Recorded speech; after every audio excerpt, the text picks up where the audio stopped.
Euh, Mesdames et messieurs, chères consoeurs, chers confrères, bienvenue ici à l'Académie pour une expérience nouvelle, donc inédite, de collaboration entre l'Académie royale de Belgique et Trends Tendance et le groupe Roularta, dont le patron, M. Hamid Faljaoui, est ici parmi nous et aura l'occasion de s'adresser à vous dans quelques instants. Nous avons estimé que c'était le moment de vous présenter ce que j'appelle à l'Académie la bande des six. Ce ne sont pas des bandits grand chemin, hein. Ils ne dévalisent pas nécessairement les coffres-forts. Ils ne pillent pas nécessairement les banques. Mais l'économie, effectivement, les intéresse beaucoup. Et vous allez avoir l'occasion, dans quelques instants, de les entendre discuter et débattre avec deux éminents représentants de Trends Tendance, mais d'une série de conférences qu'ils ont présentées voici quelques mois, qui se sont terminées par la publication de petits livres dans l'Académie en poche sur la problématique générale que vous connaissez puisque vous êtes parmi nous ce soir, l'économie de marché est-elle juste ? En fait, la bande des six ne sera qu'une bande de 5 ce soir, puisque Benoît Friedman est là, Philippe de Hoodt, Jean-Pierre Hansen, Bruno Coleman, Alain Rally, mais Xavier Dieu, ça peut nous arriver à tous, a été la victime plutôt d'un malaise samedi matin, et à juste titre, l'hôpital Erasme lui a conseillé le repos, y compris cet après-midi, alors qu'il aurait pu sortir, mais je crois qu'il était préférable de veiller à sa santé, et donc il ne sera pas parmi nous. Je voulais simplement vous dire encore, avant de passer la parole à M. Faljaoui, que nous lèverons la séance vers 20h25, 20h30 au plus tard, et qu'un cocktail dînatoire nous attend dans l'autre bâtiment de l'Académie qu'on appelle les écuries, mais croyez-moi, ce sont des écuries de classe. Là, nous attend un cocktail dînatoire, de même que des stands avec les livres publiés par l'Académie récemment, dans l'Académie en poche notamment, et surtout le coffret qui rassemble les publications de nos 6 académiciens, membres de la classe Technologie et Société, dont je salue d'ailleurs le dernier directeur et président de l'Académie, M. Jean-Louis Migeot, qui nous fait le plaisir d'être parmi nous. Je vous avais promis d'être bref. Je tiens personnellement à ce que nous respections nos horaires. Nous sommes 300 déjà, très exactement. Si d'autres arrivent, et je ne doute pas qu'il y ait des difficultés de parking ce soir dans les environs de l'Académie, nous pourrons aller jusqu'à 370, mais au-delà, il faudra déclarer forfait ou rester debout. Voilà. Monsieur Faljaoui. Cher Hervé, merci. Voilà, je vais être encore plus bref que le secrétaire perpétuel de l'Académie. Simplement vous dire moi aussi que je suis ravi que vous ayez répondu aussi massivement à notre invitation. Ça nous a, je vais le dire, d'ailleurs, c'est pas trahir un secret, plutôt surpris puisque la thématique de ce soir est quand même plutôt ardue, mais j'imagine que c'est aussi la qualité des 6 orateurs 5 ce soir qui vous a aussi motivé à vous déplacer ce soir. Et donc, je suis ravi aussi que l'Académie puisse parrainer ce genre d'événement, d'autant que j'avais été frappé par une phrase il n'y a pas tellement longtemps de l'économiste en chef de la Banque d'Angleterre qui disait que notamment du fait de la révolution numérique, d'un certain nombre d'outils style Twitter, etc., on est passé au stade du réflexe à la place de la réflexion, du court-termisme ou de l'urgence du court terme plutôt que le long terme. Et donc c'est pas plus mal que grâce à Hervé et aux académiciens, on puisse de temps en temps, je dirais, prendre du recul. Et c'est pour ça que je suis aussi d'autant plus ravi, parce que c'est un petit peu l'ADN aussi du Trends Tendance. on a compris il y a déjà quelques années qu'on ne vivrait pas ou qu'on ne survivrait pas en vendant simplement de l'information. Si je devais parler comme notre ami Bruno Coleman, je dirais que l'information aujourd'hui c'est devenu une matière première banale, une sorte de commodity. Et donc si on veut continuer à vous motiver à acheter en kiosque ou vous abonner, ce qui est encore mieux, il fallait qu'on vous vende plutôt de l'intelligence, parce que les gens sont toujours prêts à acheter de l'intelligence plutôt que de l'information qui vibre dans leur smartphone, donc dans leur poche. Voilà, et donc c'est la raison pour laquelle on est vraiment ravis d'être partenaire, et j'espère que ce ne sera pas la dernière fois. Merci, très bonne soirée.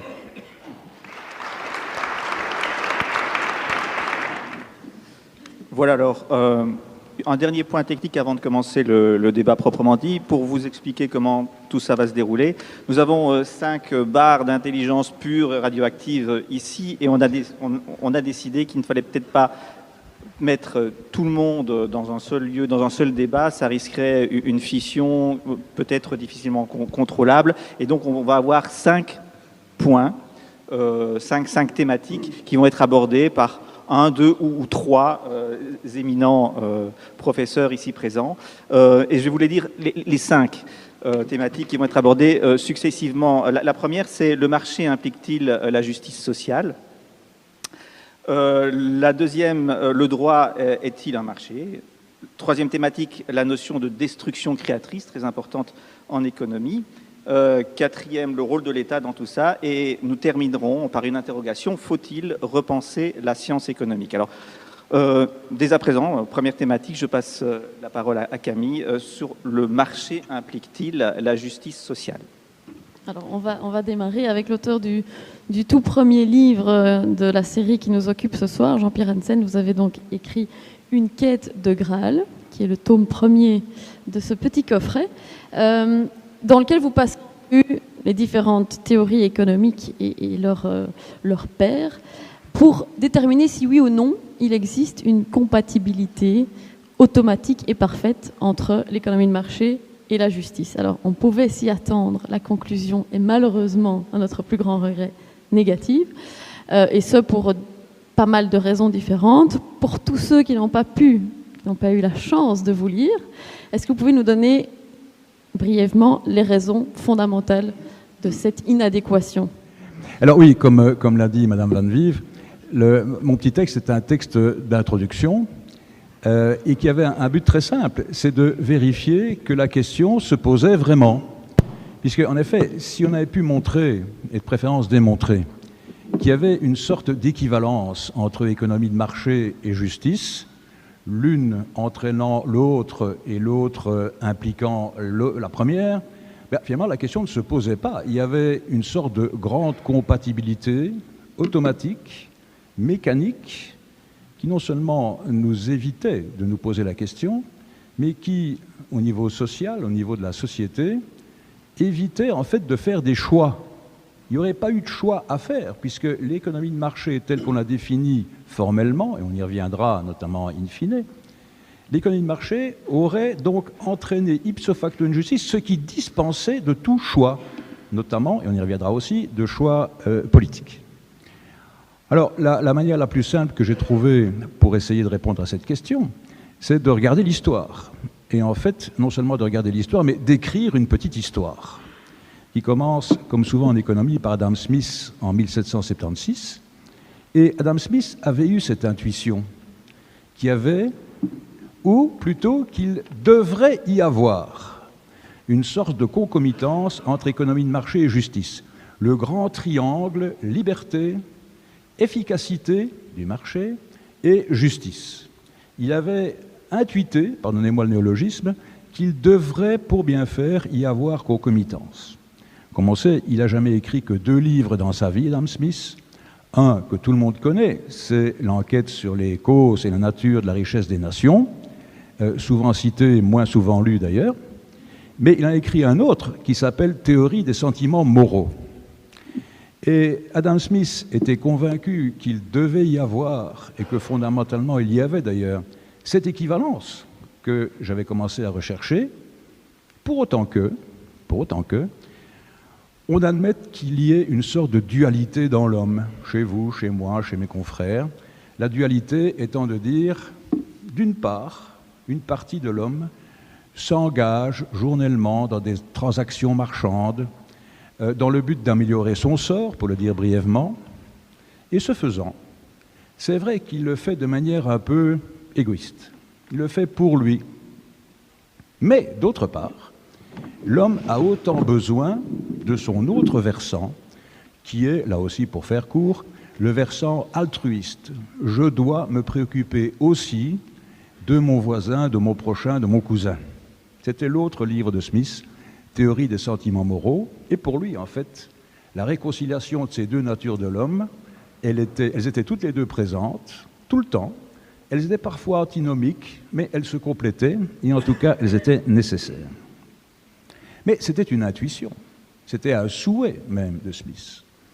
Et c'est vrai que quand on regarde l'histoire économique depuis Smith et bien après, jusque très récemment d'ailleurs, eh bien, on a beau chercher, on a beau avoir beaucoup d'espoir, et le petit livre que j'ai écrit, c'est un peu une sorte de roman policier, une quête de Graal en fait. Et le compliment le plus amusant que j'ai eu sur ce livre, c'est, dans le fond, on dirait Ken Follett. On dit, mais qu'est-ce qui va se passer finalement? Est-ce qu'au chapitre suivant, bon sang, il va le trouver, ce principe de la grande compatibilité? Moi, j'ai plutôt assimilé ça à Indiana Jones qu'à Ken Follett, mais on voit un peu l'idée, quoi. Et comme le disait Mme Van Vief, à la fin, on doit accepter qu'on ne parvient pas à la démontrer, qu'on ne parvient pas à l'établir, cette grande compatibilité. Et en fait, pourquoi? Alors, peut-être pour deux raisons. La première, c'est que on peut l'établir, ça marche, pour autant qu'on se satisfasse de conceptions assez rudimentaires, pour ne pas dire rustiques, de la justice. Prenons deux cas. Pareto. Pareto, qui est un auteur qui a toute ma tendresse. C'est un ingénieur des chemins de fer, de l'électricité et de la sidérurgie qui s'est intéressé à l'économie sur le tard. Je ne sais pas pourquoi, mais j'aime ça. Et Pareto a établi un critère de justice qui est de dire, dans le fond, on sera dans une société juste si je ne peux pas améliorer le sort de l'un sans diminuer l'intérêt du sort de l'autre. Si on accepte ça comme théorie de la justice, dans le fond, c'en est une, parce que la vie de chacun compte, le sien. Si on accepte ça, il y a équivalence parfaite entre justice sociale à la Pareto et économie de marché. Évidemment, on peut discuter longuement, et on peut même dynamiter, pour dire le vrai, le critère de Pareto, puisque je ne peux pas enlever quoi que ce soit, 10 € à quelqu'un qui se vautre dans le luxe, pour donner ces 10 € à lui, à quelqu'un qui est prêt de mourir de faim. Bentham, autre étape dans ma petite recherche historique, disait, mais dans le fond, le principal, c'est qu'on maximise la satisfaction du plus grand nombre. C'est l'utilitarisme. L'important, mesdames et messieurs, c'est le total de notre satisfaction à nous tous, à nous toutes. La manière dont c'est réparti entre nous, ça n'a pas d'importance. Ce qu'il faut, c'est maximiser le total de nos satisfactions. En fait, c'est le modèle de la fourmilière. On ne s'intéresse pas au sort d'une fourmi ou d'un groupe de fourmis, mais uniquement au bien-être maximisé du total de la fourmilière. Dans ce cas-là, ça marche aussi. Mais on admettra que c'est aussi une manière de voir la justice un peu rustique. Et puis alors, au détour des années 70, ont émergé des concepts de justice un peu plus élaborés, un peu plus personnalisés, le mot n'est pas choisi au hasard. On y reviendra peut-être, d'ailleurs, je ne sais pas si j'ai encore un peu de temps. J'allais vous Camille, interrompre, mais si... alors, j'en termine là en disant, et donc, si on veut avoir une sorte de justice qui est plus instrumentale, et pour dire les choses comme elles sont, plus éthique, moins rustique, alors... Désolé, mais comme Indiana Jones, il faudra renoncer à cette quête de Graal. On ne parviendra pas à établir l'identité entre économie de marché formelle et justice, et donc il y a effectivement place pour les 5 autres tomes de la série. Donc, vous venez de dire qu'un des problèmes, c'est que les préférences individuelles et collectives sont rarement... concomitante, mais aussi qu'il y a un problème majeur, c'est qu'est-ce qu'on pose comme définition de la justice. Et à ce niveau-là, c'est vrai qu'on peut s'interroger sur cette notion d'équité qui dépend, en fait, et vous l'avez évoqué, de la nature de chaque être humain. Puisque certains ont des talents que d'autres n'ont pas, certains vont fournir plus d'efforts que d'autres, soit par un penchant naturel, soit parce qu'ils ont des limitations physiques, mentales, ce qui est bien différent. Et donc, la justice nécessiterait une forme de compensation de ces inégalités qui sont tantôt justes, tantôt injustes. Et cette compensation demande de poser des choix politiques, fiscaux. Pourquoi est-ce que ces choix sont si difficiles à poser et à mettre en œuvre? Pour moi? Pour vous. Et M. Herali pourra réagir aussi. Alors, brièvement.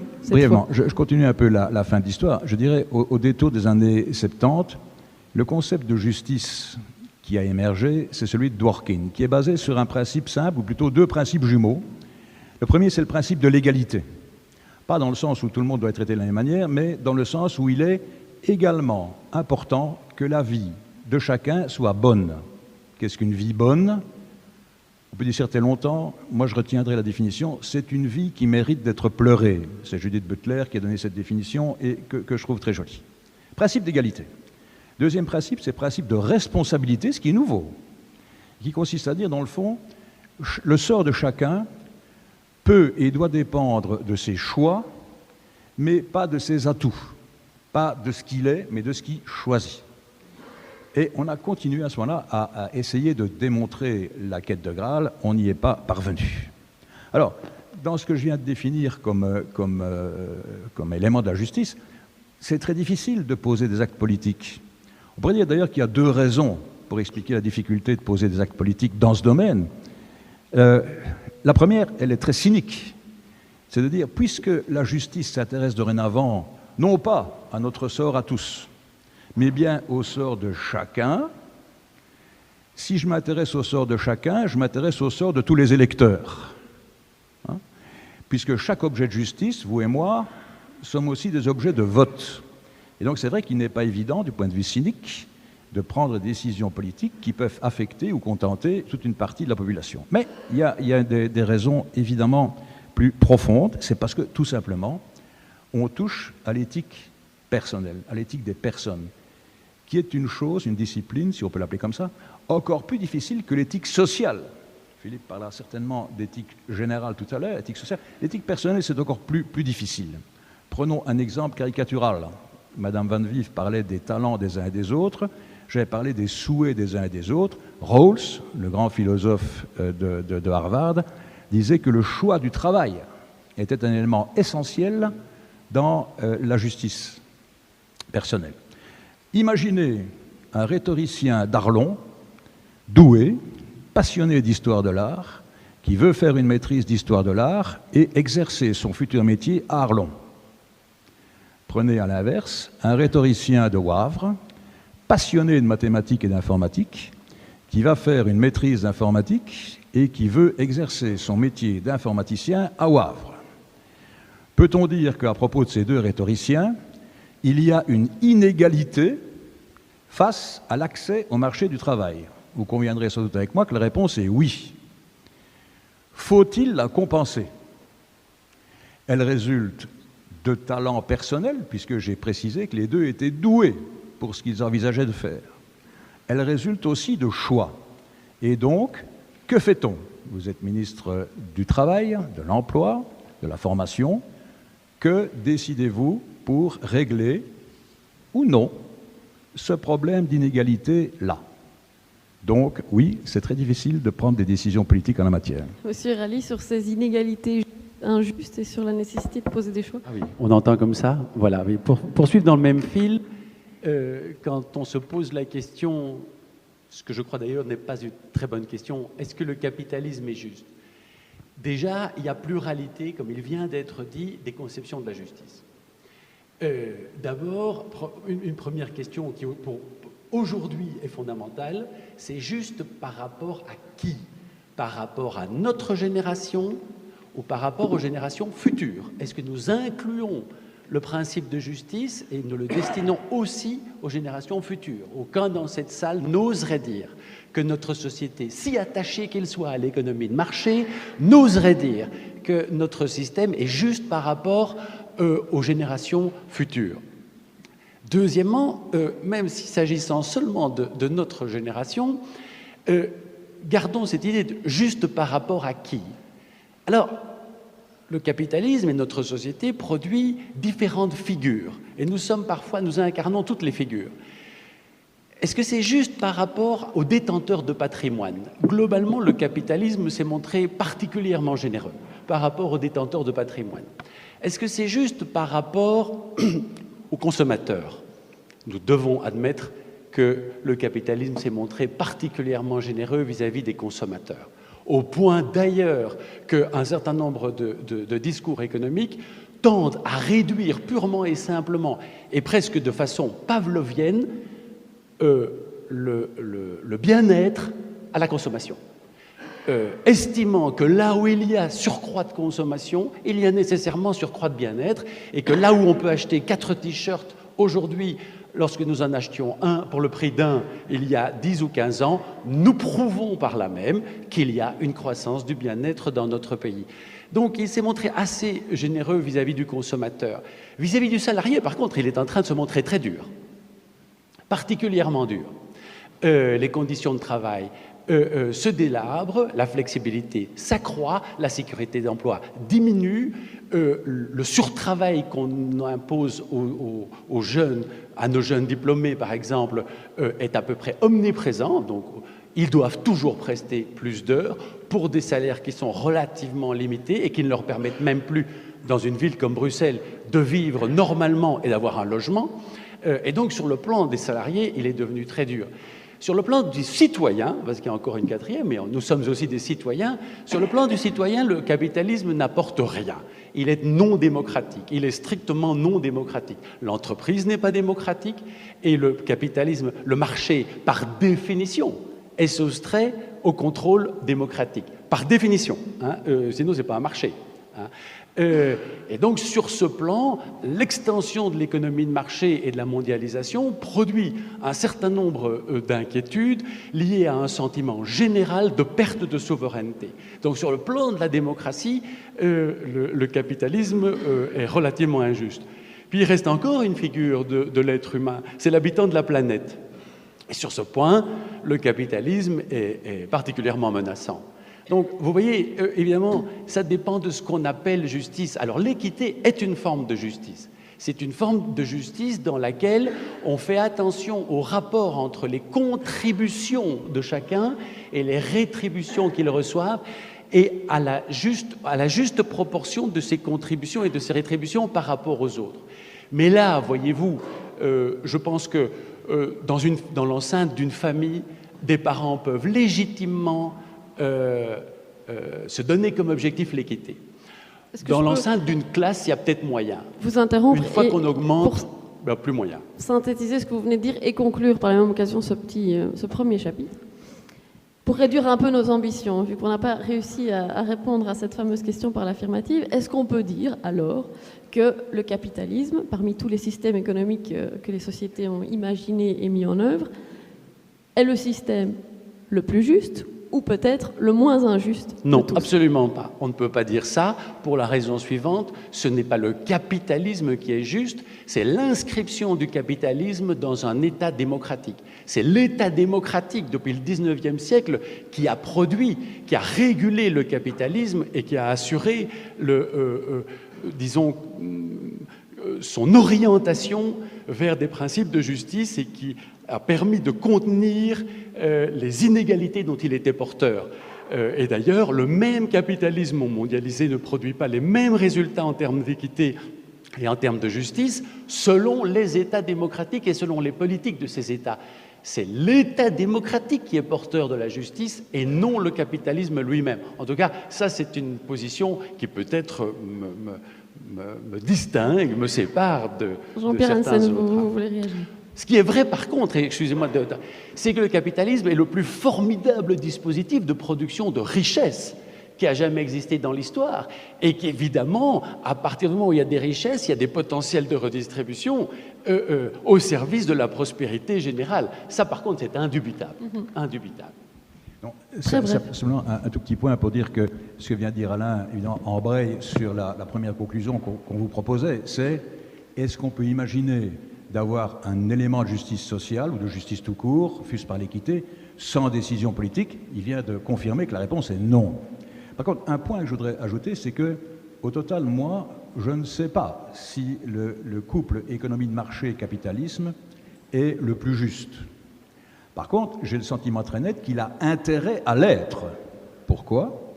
Parce que, vous l'aurez certainement remarqué, comme moi, le système capitalisme-économie de marché est probablement le seul système économique qui n'a jamais entraîné d'adhésion affective. D'autres systèmes économiques, l'économie planifiée par exemple, elle a entraîné, pour le pire, une adhésion affective. Mais comme moi, vous n'avez sans doute jamais observé de manifestation qui allait de la gare du Nord jusqu'à la Bourse en réclamant l'économie de marché. Il n'y a donc pas d'adhésion affective. Et comme il n'y a pas d'adhésion affective, on n'est pas le premier à le dire, Schumpeter, qui est un des plus grands économistes de toujours, Philippe et moi, nous partageons une admiration sans borne à son égard, a écrit en 1942 un livre qui s'appelle Capitalisme, démocratie et socialisme, et dans lequel il établissait très clairement que le capitalisme pourrait s'effondrer, et il disait même va s'effondrer, non pas sous le poids de ses propres contradictions, comme le disait Marx, mais sous l'effet de la désaffection. Il ne séduira plus personne. Et pour ce faire, ou pour éviter ça, je crois que le système économie de marché et capitalisme, les deux, ont intérêt à être relativement justes et plus justes que d'autres. Pour susciter en passant, l'adhésion. et pour le folklore, Schumpeter disait qu'à peu près une centaine d'années après son livre, le capitalisme allait s'effondrer. Faites le décompte vous-même. On va passer au second thème. Oui, donc le deuxième thème, c'est le droit. Est-ce que finalement le droit est-il un marché avec M. Friedman, qui est juriste, philosophe, professeur à l'ULB notamment. Pourquoi cette question finalement? Parce qu'on peut se dire, bon, en effet, c'est normal de parler de droit quand on parle de justice, c'est normal d'étendre cette notion à un droit international, puisque le marché ne connaît pas de frontières. Comment est-ce que le droit s'inscrit dans cette économie de marché? Mais on pourrait se dire, votre livre s'intitule d'ailleurs un petit manuel pratique de droit global. Est-ce que il n'y aurait pas une émergence d'un droit global, alors que vous dites, au final, ce qu'on voit maintenant plutôt, c'est un marché du droit. Les acteurs font leur marché dans ce qui les intéresse dans tel ou tel pays. Comment s'est faite cette évolution finalement? Oui, est-ce que le droit est un marché? Non, mais il y a un marché du droit. Et si mes confrères ont souligné que, au fond, l'économie de marché ne porte pas en elle-même la justice, mais que celle-ci doit lui être en quelque sorte insufflée par la politique, le problème qu'on rencontre aujourd'hui, c'est que le marché, il est mondial. Et donc, notre État démocratique sur lequel nous comptions pour rendre juste notre économie de marché, il a un problème d'échelle. Parce qu'il doit rendre juste un marché qui le dépasse de beaucoup dans sa puissance et dans sa sphère d'intervention qui est limitée, en gros, à son territoire. Et si on se place au niveau mondial, alors nous avons des structures internationales, on pourra en reparler plus tard, mais on n'a pas un État mondial, et encore moins un État démocratique mondial. Et c'est d'ailleurs probablement une bonne chose qu'on n'ait pas d'État mondial. Kant disait que ce serait nécessairement une dictature. En tous les cas, jusqu'à ce qu'on découvre des martiens. À ce moment-là, ce serait possible. Mais donc, on a un problème qui est qu'on a un marché à réguler au niveau mondial, mais ce marché est régulé par 200 États qui ont chacun leurs droits. Et ces droits sont devenus des produits qui sont disponibles pour des acteurs. Alors on pense toujours aux grandes sociétés multinationales, mais ça peut être vous ou moi quand nous sommes devant notre ordinateur ou notre téléphone portable, des acteurs qui peuvent en réalité se délocaliser très très facilement et donc choisir leurs droits.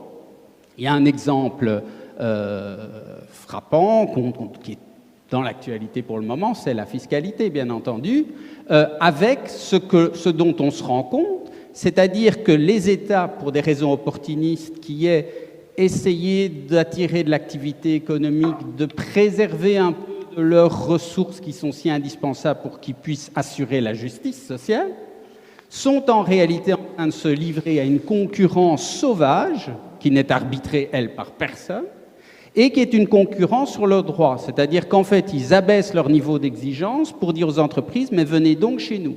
Et ça se produit, nous le savons, dans un des endroits une des régions où on a l'impression que les droits sont les plus avancés, la coopération la plus structurée, qui est l'Europe ou l'Union européenne et certains pays qui sont autour.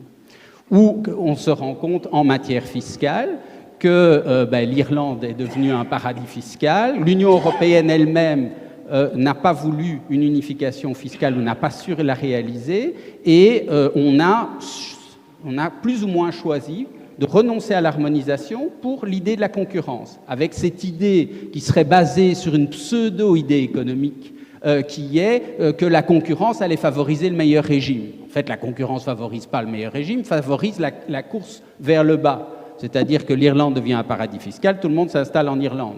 Les Hollandais proposent des choses, eh bien, Google ou Amazon cumulent la double irlandaise et le sandwich hollandais, ce sont les figures imagées que l'on utilise dans les cabinets d'avocats pour payer 0 € d'impôt. Pendant ce temps-là, les luxembourgeois font bonne figure, mais ont en réalité dit à tout un tas d'entreprises « venez donc chez nous, on va faire un accord formidable ».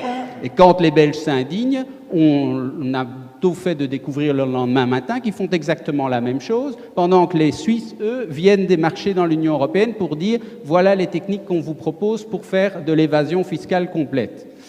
Donc, vous voyez qu'il y a les États qui sont en train, alors c'est suicidaire, hein, un dispositif suicidaire, puisqu'ils abaissent toujours leur niveau d'exigence, ce qui contribue à les ruiner. Oui, je voudrais vous faire Ils réagir. peuvent en mourir. Vous faites réagir à... C'est un scoop, hein, puisque c'est la chronique fiscale qui ne paraîtra que demain du professeur Afschrift, où lui il dit pourquoi les multinationales ont raison. Et il cite notamment un des anciens patrons de Starbucks Coffee. Starbucks, le groupe américain, il s'appelle M. Behar, et il dit que cette entreprise, finalement, si elle génère autant de richesses, ce n'est pas parce que les gens prennent du café, c'est parce qu'il y a une organisation derrière, il y a une marque, et que cette notion, ce qui crée la richesse, n'est pas finalement localisable dans un pays. Et donc, on pourrait se dire, pourquoi avoir cette démarche de vouloir maintenant relocaliser le profit dans les pays? C'est assez difficile pour des multinationales qui génèrent finalement leur richesse, on ne sait pas où. Je comprends l'argument de mon collègue Afschrift, mais ici, le principe qui va s'appliquer, qu'on peut déduire au niveau mondial en matière de fiscalité, c'est tous les revenus doivent être imposés mais une seule fois. On a tout un tas de conventions pour empêcher qu'ils soient imposés plusieurs fois. Mais ces conventions disent toujours, mais il ne faut pas non plus un système dans lequel ils ne sont jamais imposés.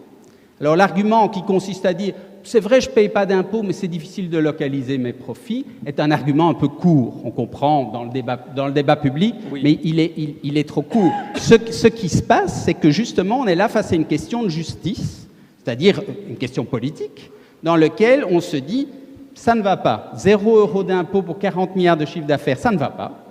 Donc, ils le font tout à fait légalement. Eh bien, on va changer les lois. On va changer les lois. Et comment est-ce qu'on va faire? C'est très difficile à localiser. Eh bien, c'est là où le droit va rentrer en scène, ou des nouveaux instruments. On va, par exemple, constituer un nouvel indicateur dont les économistes vont dire « mais c'est totalement absurde ». Mais ce n'est pas le problème. Où on va, par exemple, comparer le chiffre d'affaires d'un groupe sur l'Europe ou sur la Belgique, et on va le comparer au montant d'impôt qu'il paye. Ce faisant, vous aurez fabriqué un indicateur qui vaudra ce qu'il vaut, et vous aurez l'idée d'abord développée en politique, puis éventuellement traduit par des experts et mis en œuvre, comme quoi une société qui ne paye pas un certain montant de son chiffre d'affaires en impôts ne se comporte pas en bon citoyen, et que dès lors, on va la sanctionner, on va la forcer, etc. Après, il va falloir trouver les moyens du fait qu'elle ne s'enfuit pas directement ailleurs. Ça va être la grande difficulté. Oui, ça c'est un point important que vous développez, hein, c'est de dire que finalement, il n'y a pas un effet d'émergence de droit mondial en tant que tel, mais il y a une soft law, un droit mou, disent certains, ou un droit flou, ou un droit doux, à savoir via l'émergence de normes internationales. Les agences de rating qui donnent des notes à certaines dettes, la Banque mondiale qui a un indicateur doing business pour dire tiens, quels sont les pays qui sont les plus accueillants, même au niveau de la lutte contre la corruption, etc. Et qu'en créant ces normes, on les impose finalement. Mais on les impose. D'une part, est-ce que c'est aussi facile que ça les imposer, donc qu'elles soient finalement, qu'elles performent, comme dirait M. Herali, que ces normes soient imposées? Quel est ce processus qui fait qu'en édictant une norme, eh bien, on forcerait plutôt une entreprise multinationale à relever son niveau? Alors, c'est vrai qu'on parle beaucoup de l'expression soft law qui s'est imposée, autant l'utiliser. Alors, je ne sais pas si c'est du droit, mais je sais que ce n'est pas soft. On pense que c'est soft parce que ce n'est pas l'ordre d'un souverain magnifique avec son glaive qui dit « tu obéis ou je te coupe la tête ». Il n'y a pas de ça. C'est quelque chose qui semble beaucoup plus sympa. Mais c'est comme le management dans l'entreprise, ça semble aussi très sympa. À la fin, on est très très surveillé, on a intérêt à faire ses tâches, à remplir ses objectifs, etc. Ce type de normes fonctionne comme cela. Alors, c'est difficile de vous en expliquer l'efficacité parce qu'il faut voir le processus, mais en tous les cas, ce qu'on peut dire, c'est que souvent, on a l'impression qu'elles sont très efficaces quand elles sont au service des forces du marché. On voit par exemple les agences de notation, on a l'impression, à mon avis tout à fait fondée, qu'elles sont au service des créanciers pour discipliner les débiteurs, y compris que ce soit des États. Peu importe qu'il s'agisse d'un État, d'une commune, d'une entreprise, on est là pour dire aux débiteurs, si vous voulez une bonne note, vous allez faire ça, ça, ça, licencier vos fonctionnaires, supprimer vos plans de pension, et à ce moment-là, votre note va augmenter. Si votre note augmente, vous serez plus attractif parce que je suis le guide Michelin des prêteurs. Du coup, votre taux va diminuer et vous serez finançable.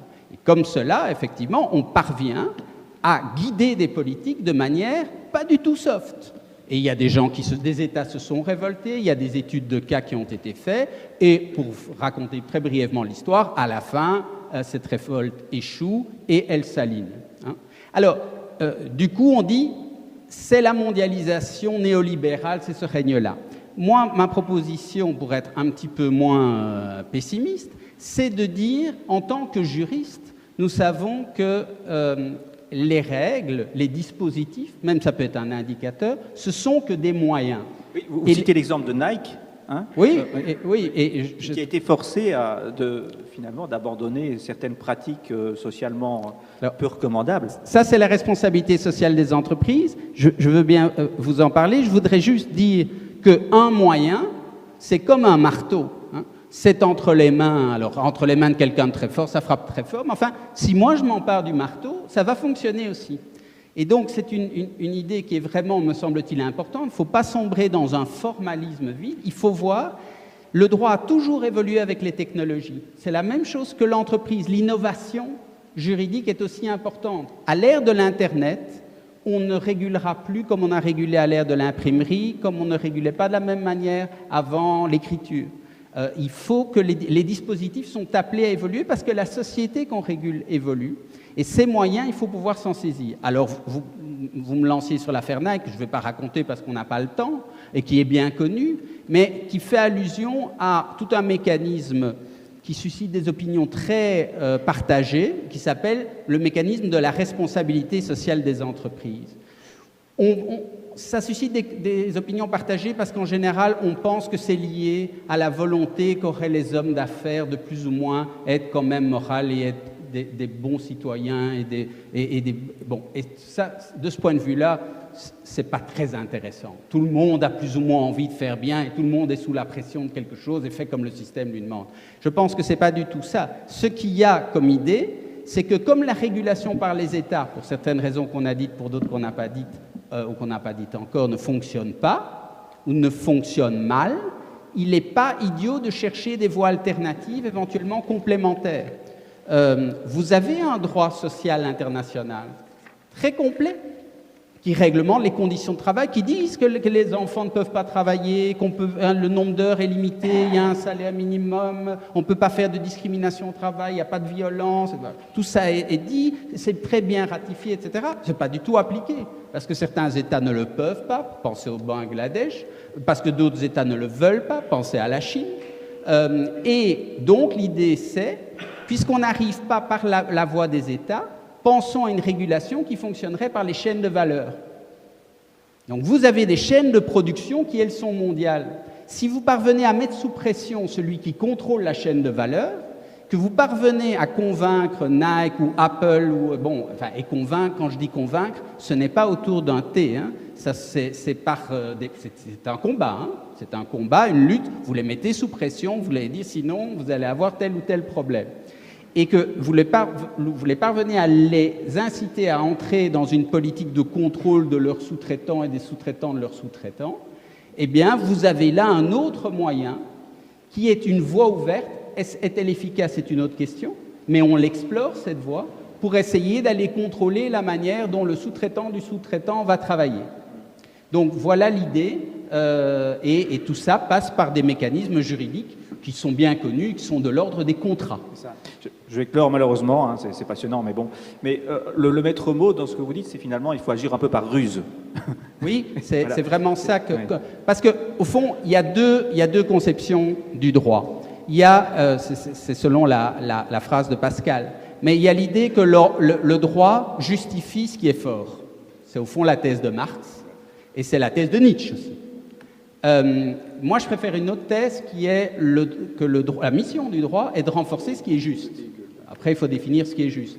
Mais c'est les moyens de réaliser ce qui est juste, ce qui est lui-même un combat. Et de ce point de vue-là, souvent, quand on veut renforcer ce qui est juste, c'est parce qu'on n'est pas le plus fort. Et si on n'est pas le plus fort, tous ceux qui pratiquent les arts martiaux le savent. Il faut alors utiliser la force de l'autre, il faut utiliser l'intelligence, il faut utiliser la ruse. Et par certains instruments, vous seriez étonné de voir comment on parvient à faire d'un peu discipliner le grand monstre et que le monstre fasse attention. Au fond, c'est ce que nous avons réussi avec nos États, parce que nos États étaient des grands monstres. C'était des monstres de sang cruels, le Léviathan de Hobbes. Et on est parvenu à en faire non pas des toutous, mais quand même à bien les discipliner par nos procédures démocratiques, nos séparations des pouvoirs, etc. L'idée de faire la même chose avec les forces du marché. Merci. Petite parenthèse encore, c'est le rôle des médias de participer à cette lutte pour la justice? Les médias y participent dès lors que la justice elle-même est une question politique. C'est la question politique. Qu'est-ce qu'on va faire pour que ce soit plus juste? Et du coup, dans nos sociétés démocratiques, on en débat ce soir, puis on en débat dans la presse, et puis après, on en débat et on en décide dans des instances plus formelles, en passant par la case élection dont a parlé Jean-Pierre Ansen, au Parlement et au gouvernement. Donc tout ça, c'est effectivement là où se décide ce que l'on veut faire. Et après, on a besoin de plombiers, de petits ingénieurs, s'ils veulent se faire mousser, que nous prétendons être, nous les juristes, faire de l'ingénierie sociale, pour faire en sorte que ce que les gens ont voulu, eh bien, on trouve un mécanisme assez malin pour le réaliser, et non pas un mécanisme, ce qui arrive aussi parfois dans notre pays, où on n'a pas un art toujours très consommé de l'ingénierie juridique, on a une très bonne intention, qui se traduit par des mesures, on se dit, voilà, on s'est complètement trompé, on doit arrêter immédiatement ce qu'on est en train de faire parce qu'on achète du carbone à 150 € la tonne, et c'est pas du tout une bonne politique. Vous nous parlez d'innovation juridique, on va parler d'innovation tout court. Les modèles économiques, tels que la théorie nous les enseigne, ils décrivent toujours des systèmes à l'équilibre. Or, le progrès naît en fait d'une succession de déséquilibres au cours desquels une entreprise prend une avance temporaire sur une autre. Quand on observe ce qui s'est passé dans le siècle dernier, mettons, on se rend compte que cette avance technologique, elle est de plus en plus réduite dans son ampleur et dans sa durée. Quand on voit le secteur des smartphones, les innovations sont très faibles et durent très peu de temps. Est-ce que ce côté-là, cette réduction de la durée des avances technologiques que prennent les entreprises les unes sur les autres, est-ce que c'est une bonne ou c'est une mauvaise chose, Philippe de Waut? Je crois qu'il faut réintroduire maintenant dans la théorie économique que Jean-Pierre a proposée et dans l'approche juridique que Benoît a esquissé, un élément que la théorie classique prend peu en compte et qui touche à votre question, bien entendu, c'est la rupture. La théorie économique recherche surtout les équilibres. Elle est presque obsédée par les équilibres, par les quantités produites et les prix, et de là vers la monnaie et la finance. Or, le développement économique ne se fait pas par l'équilibre, mais il se fait par la rupture, c'est-à-dire, comme vous l'avez dit, madame, l'innovation. Et ça ajoute un élément de réflexion supplémentaire au problème de la justice. Parce que qui dit rupture dit bouleversement, et l'innovation technico-économique a été décrite par Schumpeter comme la destruction créatrice. Donc nous vivons dans un monde parfaitement ambivalent qui est porteur de progrès et d'un progrès qui s'accélère, vous l'avez dit, et qui est en même temps destructeur des situations acquises. Bon, Schumpeter disait la diligence a été tuée par le chemin de fer. Et ça continue. Alors le mécanisme est extrêmement brutal. Un entrepreneur individuel ou un entrepreneur collectif qui serait une entreprise invente un produit ou un service nouveau qui va remplacer l'ancien et qui lui donne, c'est ça qui est important, pour une période déterminée que vous jugez de plus en plus courte, un monopole. Il a un monopole temporaire, c'est ce qu'on appelle l'avance technologique. Et depuis la révolution industrielle, ces monopoles sont très visibles. Solvay, très longtemps, a eu une avance dans la production de la soude. Bayer a inventé l'aspirine, qui continue d'ailleurs à dominer le marché, et ça dure depuis plus d'un siècle. Bon, plus récemment, ces avances qui donnent un monopole temporaire, on les a sous les yeux. La capsule de Nescafé lui a donné une avance très remarquable dans ce domaine-là. McDonald's, avec sa malbouffe, a occupé le marché et l'a occupé pour pas mal d'années. Bon, si on va vers plus de technologie, il est certain qu'IBM, à certains moments, avait 80% du marché des mainframes dans le monde. Après IBM, vous avez eu Apple et les PC. Bon, Apple continue à être la première capitalisation boursière pour le moment aux États-Unis. Après Apple, vous avez eu Microsoft avec les systèmes opérationnels. Et puis, vous avez eu Google avec les moteurs de recherche. Bon, les gens qui inventent et qui sont les premiers prennent une position qui leur donne un monopole, qui leur permet de faire d'énormes bénéfices, leur permettant alors de conquérir le marché qui devient mondial et peut-être de rejouer le coup suivant en investissement dans la recherche et le développement. Le mécanisme de rupture est celui-là. Et la théorie Adam Smith et les autres, à part Schumpeter, mais qui n'est pas inclus dans la théorie classique, ce phénomène de rupture permanente, d'innovation n'est pas pris en compte. La théorie économique classique raisonne dans un état donné de technique et d'organisation. C'est dire son manque de réalisme. Un état donné de technique, ça n'existe pas. Alors, ce qui est très frappant aujourd'hui et auquel vous faites allusion, c'est que ce mécanisme destructeur s'accélère.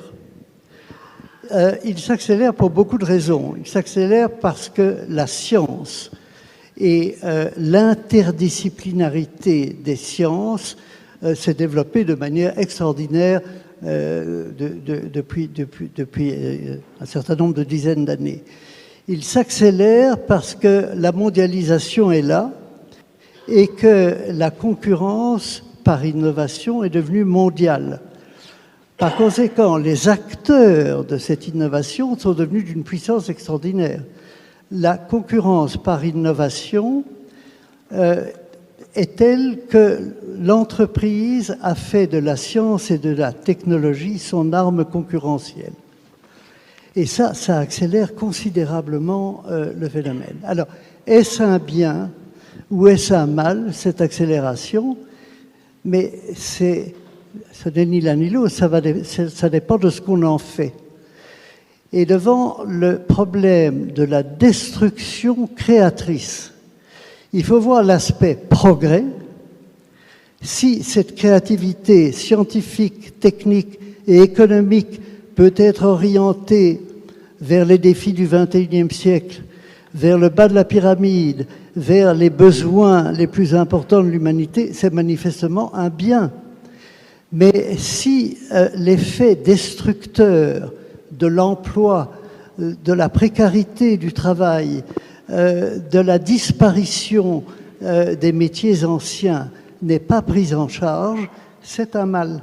Par conséquent, pour conclure sur ce premier point, je crois que l'accélération de l'innovation, de la concurrence par innovation des entrepreneurs individuels ou collectifs, cette accélération mondiale sera un bien ou un mal selon la capacité de nos sociétés à gérer la destruction et à aider les gens à passer d'un état à un autre, et deuxièmement, de gérer l'ambiguïté du progrès technique qui, comme le disait déjà Sophocle, peut être orienté vers le plus grand bien ou le plus grand mal.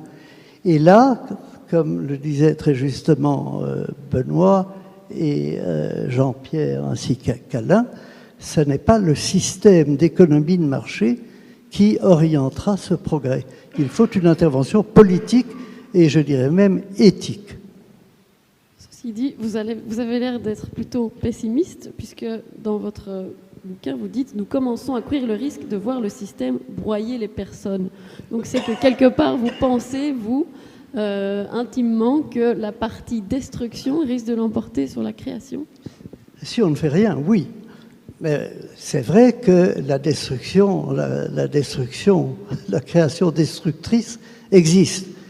Bon, le plus bel exemple, c'est le Premier ministre de Finlande qui a dit l'industrie finlandaise a été tuée dans ses hautes technologies par Apple, qui a racheté Nokia et qui l'a dépassé, et dans l'industrie du bois par l'iPad qui rend le papier moins utile qu'avant. Bon, ça c'est une destruction. Bon, Dubaï, il y a 100 ans, il y a 50 ans, vivait du commerce des perles. Quand on a inventé les perles de culture, l'industrie perlière à Dubaï a disparu complètement. C'est d'une brutalité terrible, c'est darwinien. C'est darwinien. Il est certain que Uber menace les taxis bruxellois, entre autres, nous l'avons vu hier. Il est certain que Wikipédia menace les encyclopédies, que Facebook menace les librairies. Il est certain que PayPal menace presque tous les intermédiaires de paiement différents. Il est certain que le numérique et le digital est en train de supprimer tous les métiers des classes moyennes. Et que si nous n'en prenons pas garde, les classes moyennes vont disparaître devant ce phénomène technologiquement majeur et dominé par des entreprises mondiales qui cumulent le progrès. N'est-ce pas? Google s'empare maintenant de tous les secteurs de l'avenir à partir de cette extraordinaire invention qui est la recherche, l'exploration des données, il est dans les domaines de la santé, dans les domaines de la connexion, dans les domaines du mobile, etc. Et donc, oui, il y a destruction, mais d'un autre côté, il y a création. Et toute l'histoire humaine est marquée, tout le progrès humain est marqué par ce phénomène de destruction créatrice. Bon, la pierre polie a donné un avantage majeur sur la pierre taillée. Le fer a donné un avantage majeur sur le cuivre. L'élevage et l'agriculture sur la cueillette et la chasse. Je vais vous interrompre. Est-ce que... Bon, parce qu'on pourrait en citer encore beaucoup de oui, exemples pareils. Mais donc il faut voir le côté progrès aussi. Oui. Bruno Coleman, vous êtes-vous pessimiste, optimiste par rapport à cette destruction créatrice? D'abord, je partage le constat que l'économie n'est jamais un état stabilisé, mais une suite de déséquilibres. Et Philippe de Wout l'a bien expliqué en parlant de destruction créatrice. Mais si je suis optimiste à long terme, je suis pessimiste à court terme. Parce que nous vivons donc une période de rupture technologique extrêmement importante et qui va se démultiplier de manière quasiment exponentielle dans les prochaines années, mais dans un contexte qui nous est inconnu, à savoir qu'il y a aujourd'hui une dissociation entre l'endroit où se situe un consommateur et l'endroit où se situe un producteur de richesse. Toutes les révolutions industrielles passées, que c'était la découverte du moteur à vapeur, explosion, toutes les découvertes en matière de transport, de technologie, d'énergie, ont conduit à remplacer un homme par une machine qui en démultipliait la force.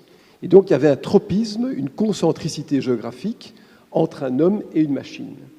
Et depuis que nous sommes rentrés dans l'ère digitale, qui est le mot, on va dire, un peu plus sophistiqué pour parler de l'ère d'Internet, on est entré dans un monde où l'homme se situe à un endroit, mais le processus qui le remplace se situe dans un autre endroit. Et ça, c'est évidemment une évolution majeure, parce que ça veut dire que nous ne sommes plus protégés par notre géographie. Alors, si la destruction créatrice est une bonne chose, encore faut-il qu'elle soit entourée ou accompagnée d'un système politique qui permette la répartition de richesses. Et ce qu'on constate, c'est que les grands opérateurs de ce monde digital sont des entreprises qui, non pas de manière éphémère, mais sans doute de manière persistante, vont se situer en situation de monopole, ou en tout cas, à tout le moins, d'oligopole extrêmement concentré. On parle d'ailleurs des GAFA, c'est Google, Apple, Amazon, Facebook, et on se rend compte en fait que ces entreprises, comme elles ont la possibilité de couvrir le monde par la digitalisation, peuvent concentrer la richesse dans certains pays, faire ou défaire les classes moyennes de consommateurs selon les poches de richesse qu'elles peuvent trouver, et en tout cas échappent aux États. Mais il y a pire que ça. C'est que la croissance d'une économie est basée sur les gains de productivité. C'est ça, en fait, le taux de croissance réel d'une économie, et, à certains égards, sur la démographie. Mais si dans ce monde digital, dans lequel on pénètre maintenant, les grands opérateurs sont situés ou en Corée ou aux États-Unis, ce sont dans ces pays qu'on va dégager les gains de productivité au détriment de nos communautés qui ne seront plus que des communautés de consommateurs. Et donc on va avoir un problème gigantesque, ce qui me rend pessimiste, de répartition de richesses, de partage de la quantité de travail, parce que si toute une série de métiers qui sont des métiers d'intermédiation sont remplacés par des machines qui, contrairement au passé, se situent à l'étranger plutôt que dans nos contrées, alors c'est comme si un immense siphon de croissance était en train de se mettre en place. Et donc, pour rebondir sur les propos qui ont été commis par notamment Jean-Pierre et Alain, je suis aussi inquiet en termes d'organisation de l'État dans ce nouveau monde. Parce qu'on sent bien que depuis que les États dont la démocratie s'arrête aux frontières, ont été dépassés par des entreprises de champ mondial, ces entreprises constituent une sorte d'exosphère autour de l'univers, un peu comme du mercure qui ferait donc bouger les plaques de richesse, et que le monde, en tout cas le contexte étatique, n'a plus de contrôle sur ce monde marchand. Et donc les États sont aujourd'hui écartelés entre, d'une part, la nécessité d'assurer l'ordre social, d'assurer un ordonnancement de partage des richesses dans un contexte compliqué, parce que c'est un contexte de dette publique, on y reviendra, mais aussi un contexte de faible croissance dû à l'aspiration de ces gains de productivité vers d'autres pays, et d'autre part, ces entreprises, et Benoît Friedman y a fait référence, qui leur échappent et qu'elles doivent attirer par des phénomènes non pas d'harmonisation, mais de concurrence fiscale. On voit que l'Europe est, vous le dites, en position vraiment de faiblesse dans ce contexte.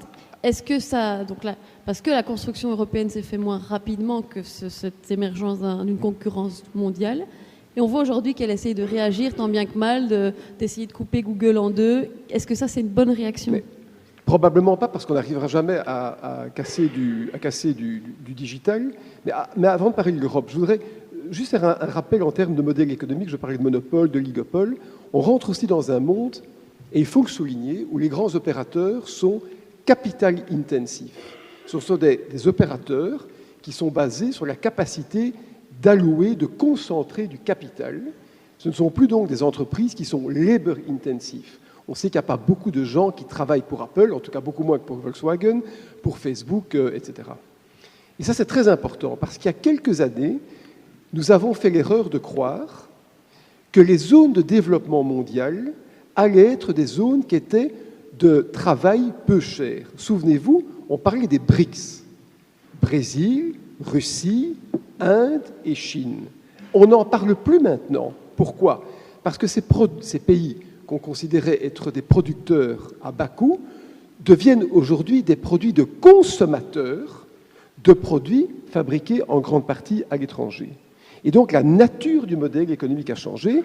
D'ailleurs, Philippe l'a dit très justement, les grands opérateurs comme Google et Facebook et autres achètent en permanence leurs concurrents et renforcent leur position, on va dire, quasi-monopolistique. Et ce monopole, d'ailleurs, s'auto-entretient. Il est très très loin le Sherman Act de 1890, qui aux États-Unis avait conduit à démanteler la Standard Oil ou AT&T en 82. Alors quel est le problème de l'Europe ? C'est d'abord que l'Europe n'a pas pris la conscience de cette concentration de moyens financiers, mais surtout n'a mis en œuvre aucune politique industrielle en matière de recherche et de développement.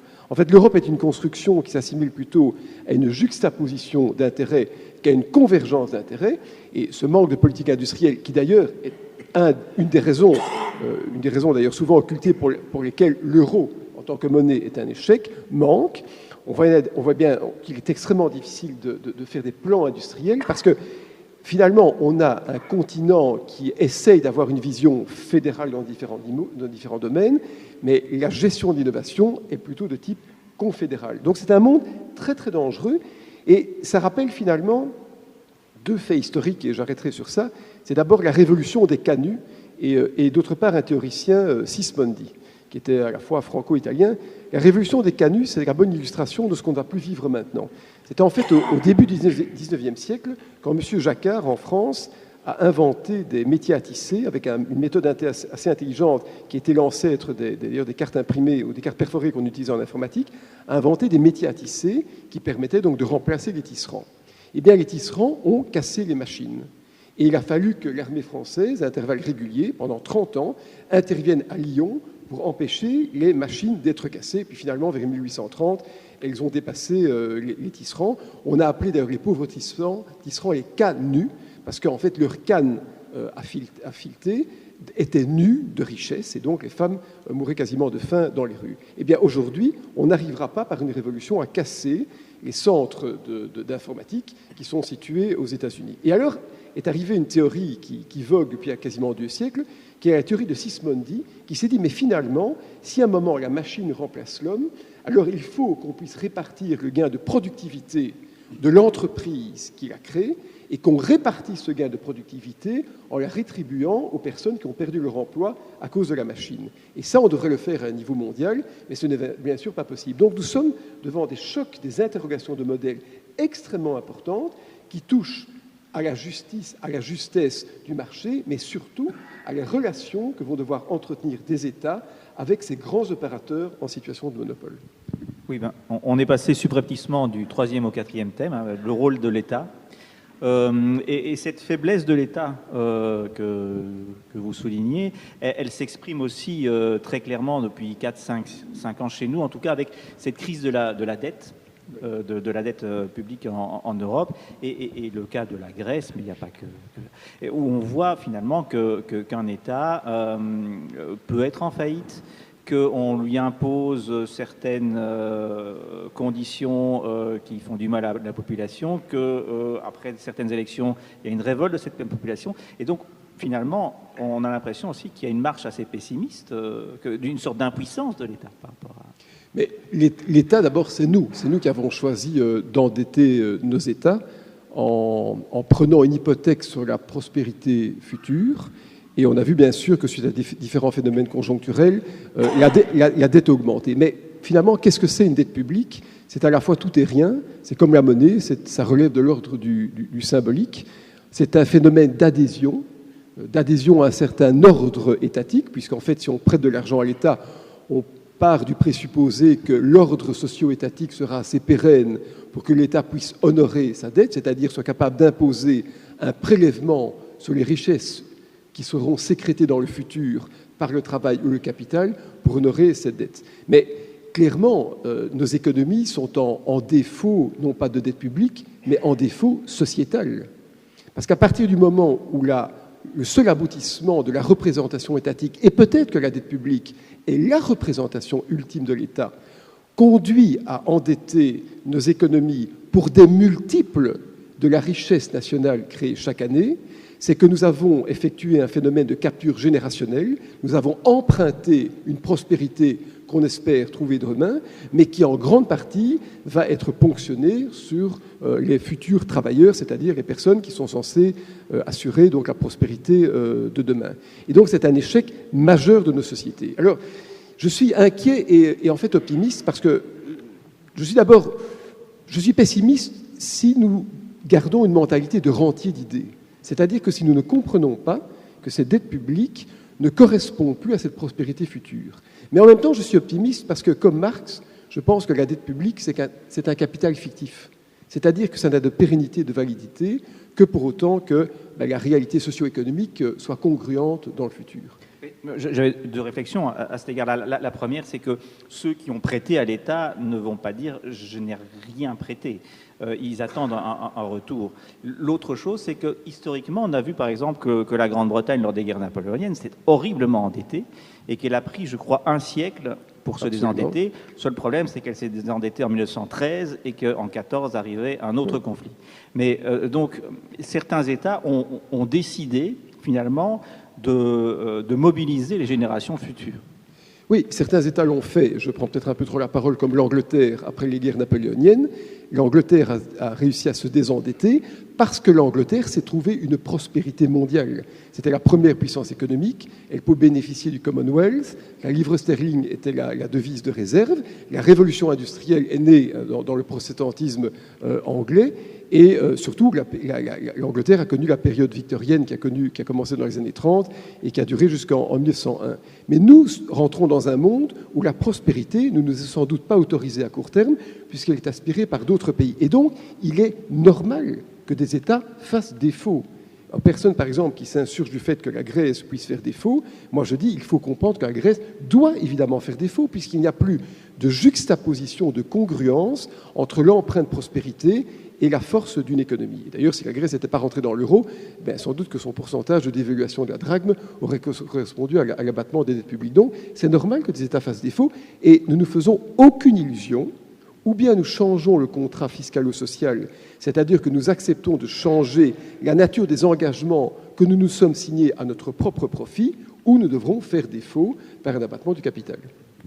Peut-être, sur le rôle de l'État, je voudrais peut-être mobiliser l'intelligence de M. Friedman sur quelque chose qui peut paraître positif aujourd'hui. On a vu après la crise, donc en 2009, certaines organisations se mettre en place, au niveau du G20 notamment, pour finalement imposer au niveau transnational une certaine transparence fiscale. Donc on peut se dire finalement que les États ne sont pas si impuissants que ça, puisque après beaucoup d'hésitations, des travaux, etc., mais il y a 15 recommandations, je crois, du GAFI, donc cette antenne fiscale au sein de l'OCDE, le Club des riches, qui ont imposé ces recommandations, qui vont se mettre en place à partir, je crois, de cette année et l'an prochain, aux États, qui devront les traduire, enfin, devront Oui, il y a une sorte de pression morale, et ça a déjà existé par le passé, puisque en Belgique, par exemple, nous avons été obligés par le GAFI d'abandonner les titres aux porteurs. Donc il y a une sorte de force transnationale dans certains domaines, l'harmonisation fiscale, qui se met en place. Oui, il y a effectivement, il y a des dispositifs de gouvernance qui, alors puisque vous citez le GAFI, donc il faut dire que c'est le groupe d'action financière internationale, et dont le but était de faire de la collaboration internationale. On est encore sur le mode international, mais en court-circuitant l'ONU. Donc, on fait comment? On fait un club. L'OCDE, c'est un club, c'est le club des nations occidentales, et on essaie de se mettre d'accord sur des principes. Et puis après, et dans le cas du GAFI, c'est une réussite, on les impose quasi globalement. Si vous voyez la carte du monde et que vous marquez les endroits où les règles du GAFI vont s'appliquer, c'est pratiquement le monde. Donc c'est assez neuf, ça, non? C'est cette puissance. Bon, c'est l'aristocratie occidentale qui décide de montrer l'exemple en allant de l'avant, etc. En plus, ils ont considérablement étendu, parce qu'au début, c'est lutte contre le blanchiment et la corruption, puis ils passent à la lutte contre le terrorisme, et maintenant, ils avaient juré au départ qu'ils ne le feraient pas, sinon ça aurait fait trop peur, c'est la fraude fiscale. Donc on a là un régulateur qui émerge. En gros, on est quand même toujours dans l'international. On a ajouté quelque chose, c'est qu'au lieu que les États fassent des rapports, on va faire des inspections chez les États. Est-ce que ça suffit pour contrôler, parce que c'est quoi le but? C'est contrôler les flux financiers, dont on voit tous les jours qu'ils sont absolument gigantesques et très compliqués, et que pas beaucoup de gens parviennent à les contrôler. Est-ce que ça produit des effets? Oui, certains effets. On dit maintenant c'est quand même plus compliqué de faire un certain nombre d'opérations qui encore en 2007, 2008, 2009 se faisaient très simplement. Je trouve que c'est insuffisant. Pourquoi? C'est toujours le même problème avec le niveau de coopération internationale. C'est parce que c'est des États qui s'adressent aux États. Alors, on dit, l'OCDE dit à la Belgique, avez-vous bien pris des mesures contre la fraude fiscale? Oui, nous avons bien. C'est beaucoup trop loin de l'acteur. Celui qui fait la transaction fiscale, c'est le banquier. Donc, pourquoi aller passer par des mastodontes super top-down pour essayer d'arriver peut-être à empêcher quelques transactions? Il faut en tous les cas doubler ça d'une régulation que vous allez nouveau appeler soft law, mais qui n'en sera pas moins peut-être beaucoup plus efficace que le droit international, qui va s'appeler de la compliance au niveau des banques et qui va faire en sorte de mettre en place des mécanismes, par exemple des alertes, etc., qui vont faire qu'on va regarder l'efficacité d'un fichier qui est simplement publié, mis à la disposition de la presse ou des administrations fiscales. Ça produit un mouvement politique, ça produit un certain nombre de poursuites, de régularisation, ça entraîne des changements de comportement dans un certain nombre de conseils d'administration. Donc, la coopération internationale, oui, mais c'est très politique, au sens pas positif du terme, cette fois-ci au sens abstrait, rhétorique. C'est déjà bien, mais il faut, à mon avis, des régulations. Il ne faut pas hésiter on dit beaucoup too big to fail en matière de régulation. Small is beautiful. Parce qu'il faut être près des acteurs avec des petits dispositifs qui soient malins et qui fonctionnent. Donc, on peut combiner les deux. Je pense que M. De Wood voulait intervenir sur le rôle de l'État. Je reviens un instant sur l'Europe. Je pense que les problèmes de fiscalité, les problèmes de dette, les problèmes d'équilibre budgétaire sont importants.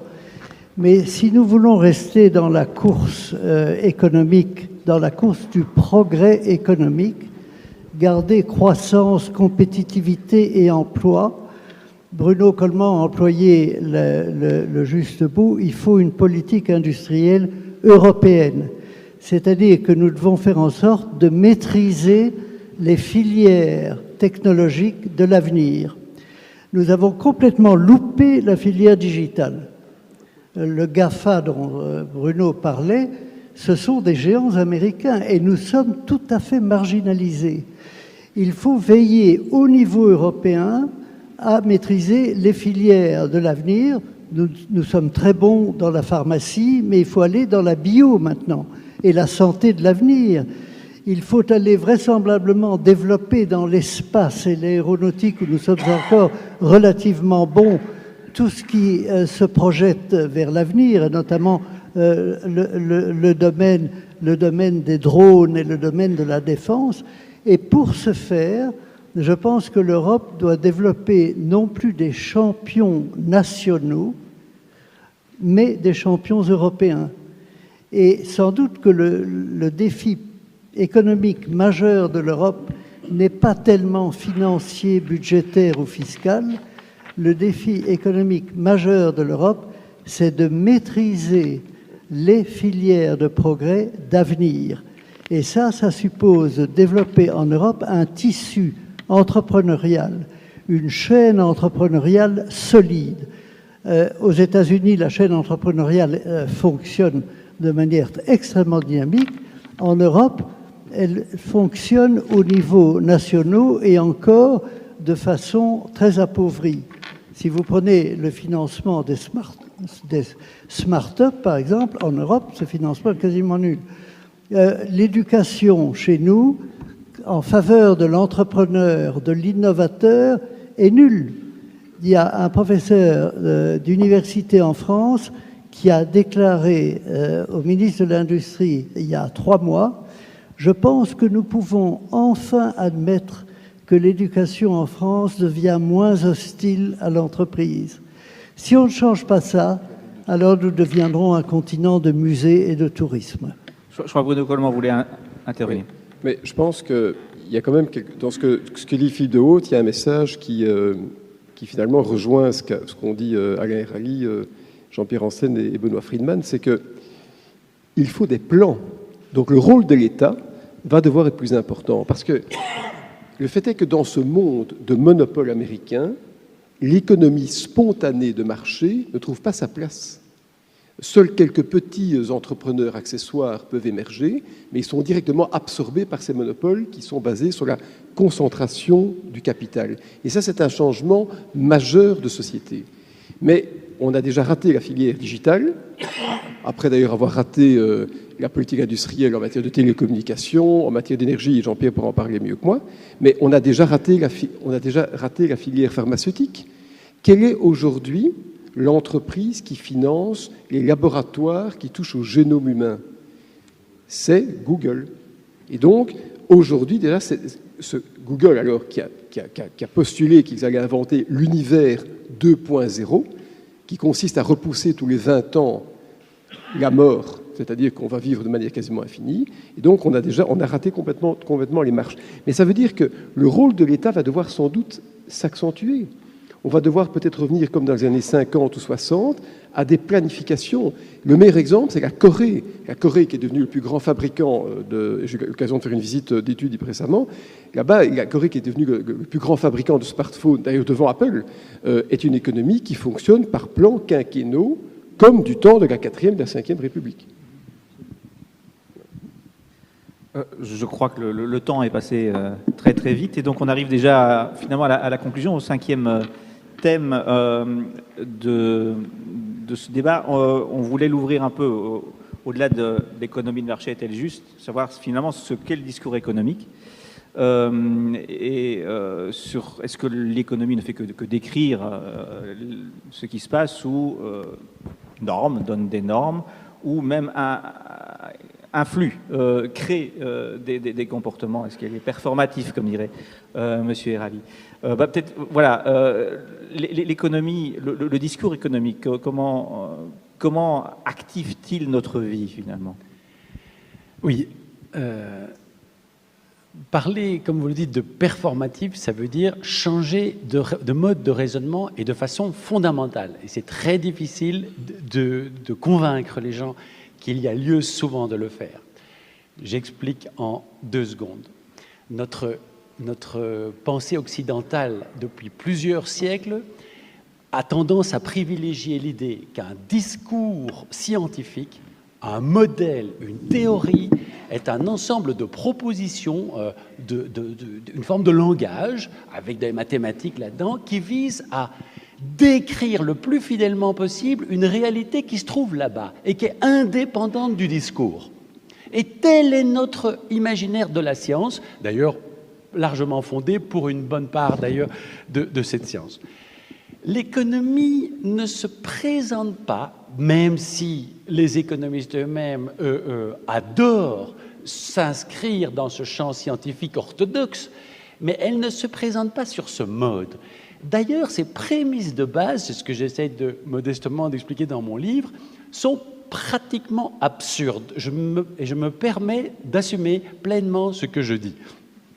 Les prémices de base, c'est-à-dire la vision d'une société comme un ensemble d'atomes, ça c'est l'atomisation ou l'atomicisme, le fait de réduire l'individu à la recherche de l'utilité, le fait de lui postuler une rationalité optimale, c'est-à-dire une capacité de traiter l'ensemble des options qui se présentent devant lui de telle façon qu'il va optimiser ou maximiser sa satisfaction ou son utilité.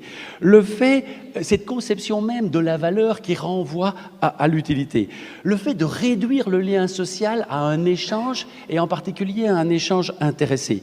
Le fait de réduire l'entreprise à un décideur unique. Tout cela, ce n'est pas simplement des approximations, c'est juste faux.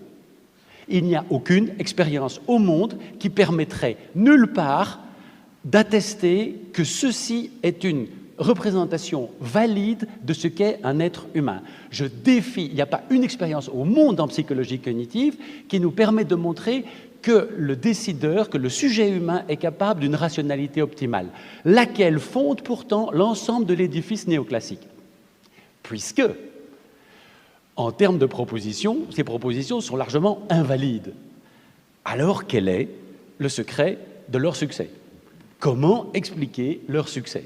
C'est ce que j'ai essayé de suggérer dans ce livre en disant, alors si le discours économique ne trouve pas sa force dans un rapport de correspondance avec la réalité, alors il faut trouver ailleurs sa force. Alors là, j'esquisse une série de pistes. L'une d'elles, c'est que le discours économique se glisse dans des rapports de production et dans des formes de vie sociale, et en particulier des formes de vie capitaliste, qui font qu'il devient une idéologie qui sert à légitimer un certain nombre de rapports de domination constitutifs même du capitalisme. Qu'il sert aussi à occulter un certain nombre de choses, comme la domination constitutive de ce même capitalisme, qu'il sert aussi à justifier la transformation massive des liens sociaux qui constituaient l'économie de marché et qui aujourd'hui deviennent je dirais, des médiations purement techniques. Concrètement, ça veut dire qu'on allait à la librairie pour acheter un livre. Maintenant, de façon isolée, comme un atome, distinct des autres et sans plus aucun lien social, vous pouvez commander vos livres sur Amazon. Et donc, le discours économique est performatif au sens où il ne décrit pas la réalité, mais à travers une série de processus, et je ne peux pas rentrer dans les détails, il contribue à la produire, à la justifier ou à l'occulter. Voilà, mais ça, pour le reste, je vois Jean-Pierre Ansen sourire.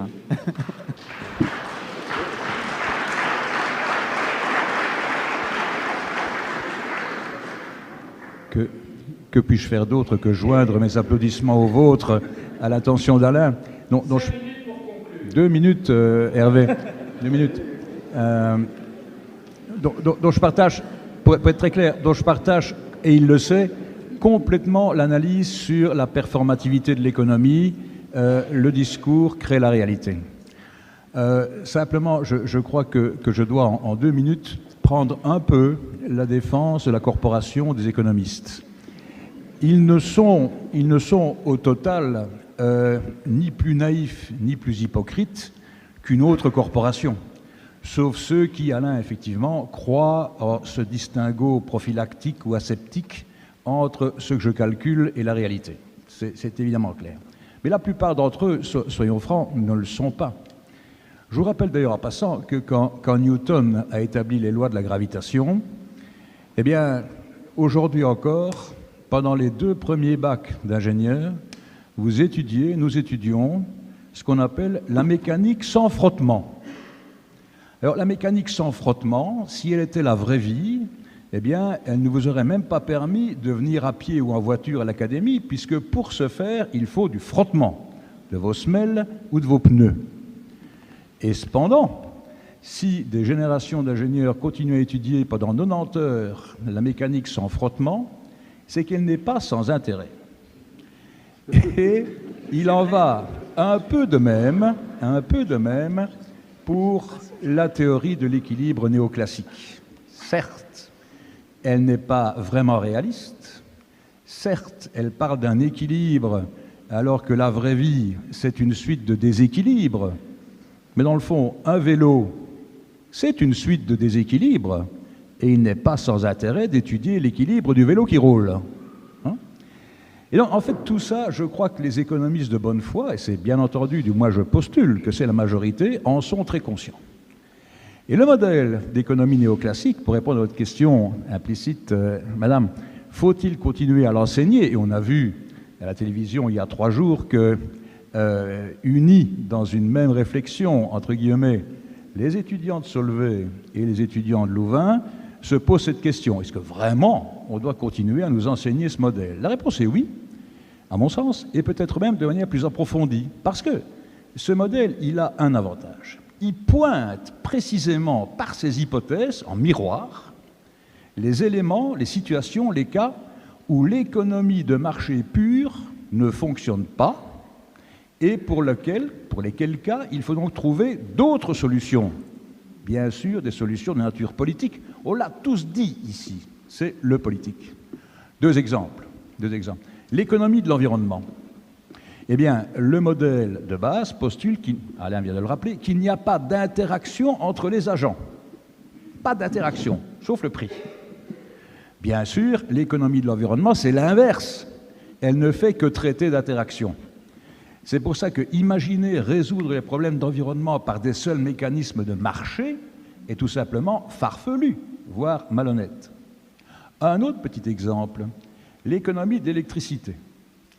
Le modèle néoclassique prévoit que, pour arriver à l'équilibre, dont parlait Philippe, il faut un mécanisme de tâtonnement, d'ajustement progressif. Et on arrive au prix.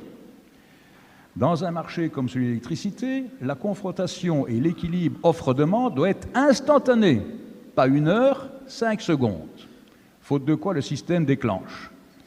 Comment peut-on imaginer, sauf naïveté, incompétence ou mauvaise foi, voire les trois, imaginer que le marché seul va pouvoir vous donner les bons signaux pour organiser un système électrique? Mais je m'égare. Autrement dit, je pense que la confédération, le groupe des économistes, est fondamentalement assez conscient de ça. Non, dit Philippe. Pardon. Et je termine en disant, oui, je crois qu'il faut l'enseigner, continuer à l'enseigner, mais de manière plus approfondie au contraire, Philippe. Je crois qu'il faut continuer à enseigner l'économie classique à condition qu'elle change. Elle a sorti de son analyse tout ce qu'elle ne pouvait pas mesurer, en appelant ça des externalités. Alors, on ne mesure pas l'avenir, donc on ne s'occupe pas des 20 ans gagnés tous les 10 ans et sur le fait que nous vivrons sans doute 120 ou 150 ans dans les... Elle ne s'occupe pas de l'environnement, elle ne s'occupe pas des ruptures. Il faut réintégrer dans l'analyse économique le politique et l'éthique. Sinon, nous tournons en rond dans des obsessions de marché tout-puissant qui va régler automatiquement le bien commun. Le point de départ de l'économie classique, c'est qu'il y a convergence automatique entre croissance et bien commun, ce qui est une aberration. Et je pense que si on continue à enseigner les modèles d'économie classique, nous allons vers des révoltes sociales, des ruptures sociales et des destructions politiques. C'est l'aveuglement, et surtout lorsque ça devient mathématique, c'est le déni de la pensée. On calcule, mais on ne pense plus.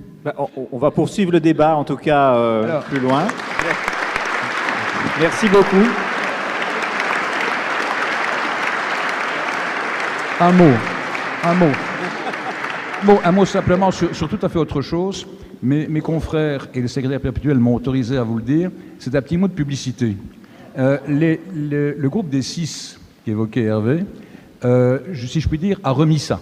Et à la fin de l'année, il vous proposera 6 conférences au Collège Belgique sur un autre sujet qui s'appelle, et l'auteur du titre est Alain, « Vers une société sans auteur ». Et l'idée qu'on voudrait bien essayer de partager avec vous, c'est est-ce que dans les sociétés complexes dans lesquelles nous vivons, on ne va pas vers un affadissement, un affaiblissement, une disparition de la responsabilité? Nous allons passer nos vacances à y penser et j'aimerais bien qu'on puisse s'y retrouver à l'automne pour en parler ensemble. Merci.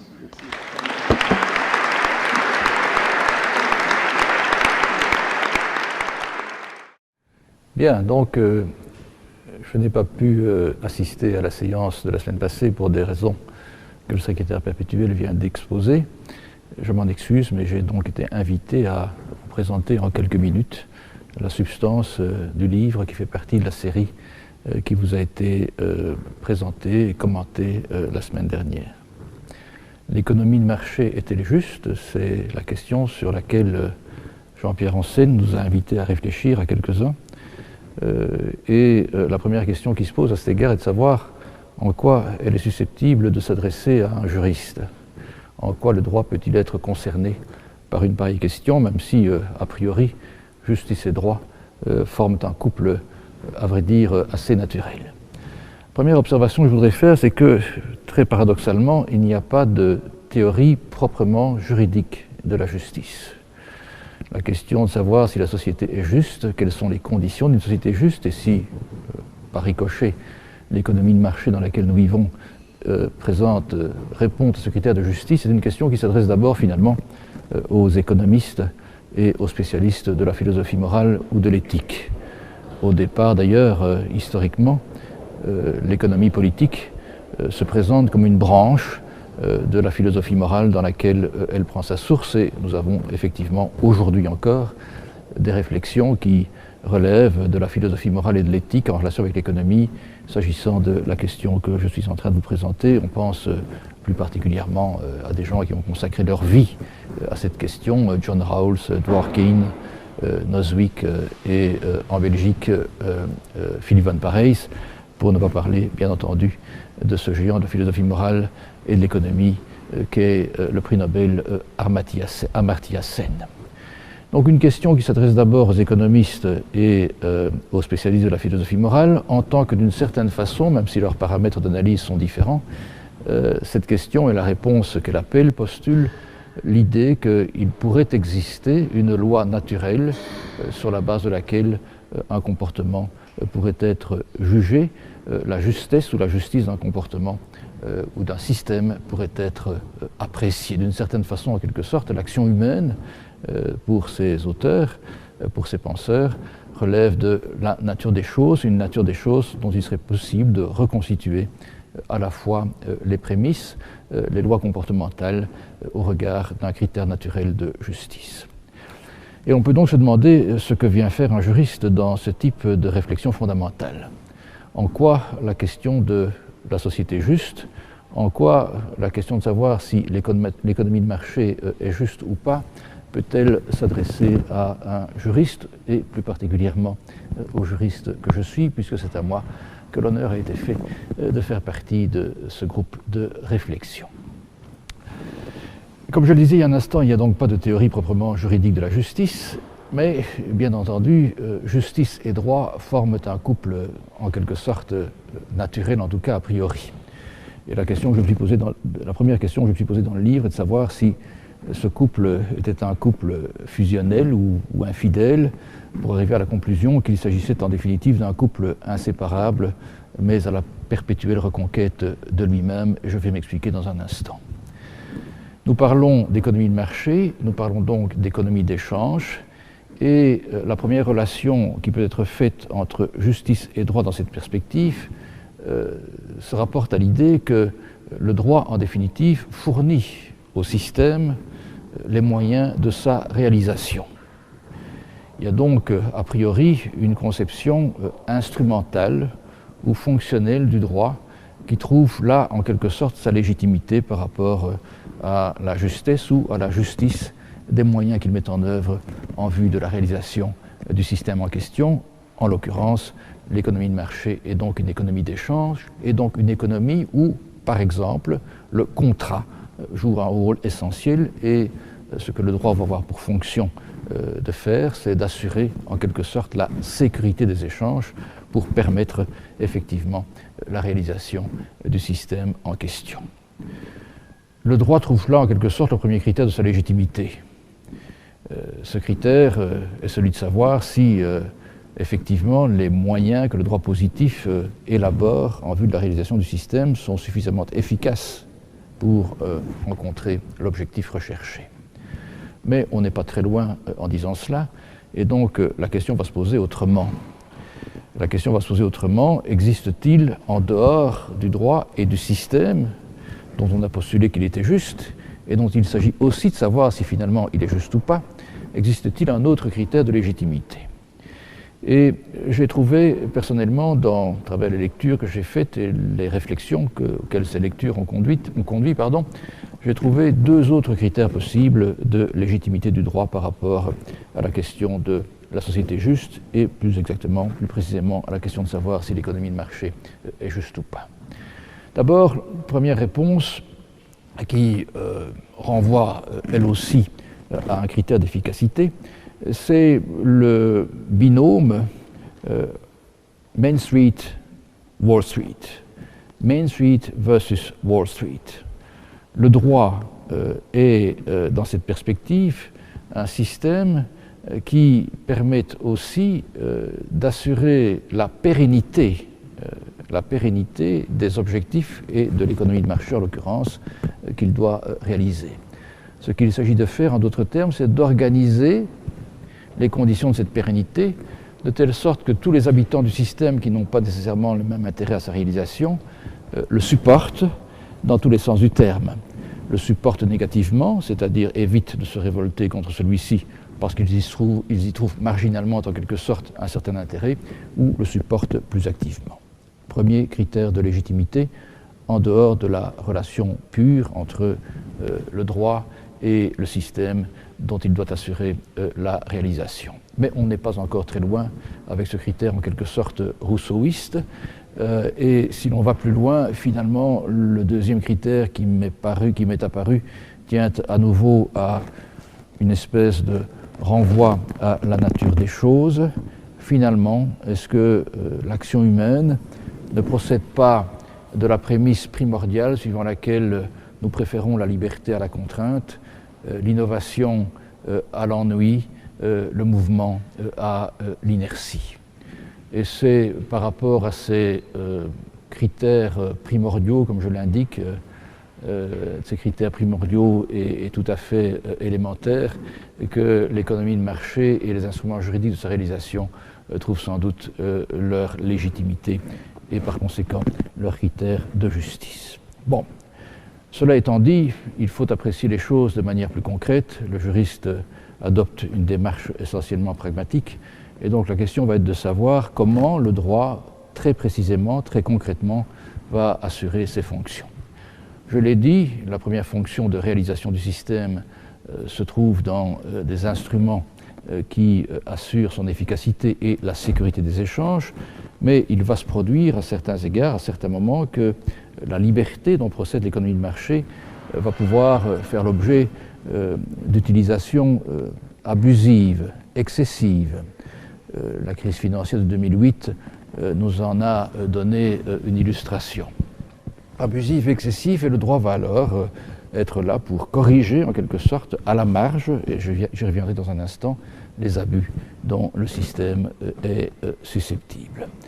À la marge, nous trouverons par exemple la théorie de l'abus de droit, on va ajouter au principe de la convention de loi le principe de la bonne foi, on va censurer la fraude sous le couvert d'un principe général reconnu comme tel par notre Cour de cassation dans notre pays, des principes qui peuvent présenter un relent, un accent plus exactement moral ou de philosophie morale, mais il ne s'agit pas pour le droit de moraliser l'économie de marché, il s'agit simplement de la normaliser à nouveau pour en assurer la pérennité, pour éviter la révolte de la rue au sens le plus large du terme, c'est-à-dire pour assurer aussi la continuité de soutien, même passif, de Main Street à Wall Street, pour reprendre cette image.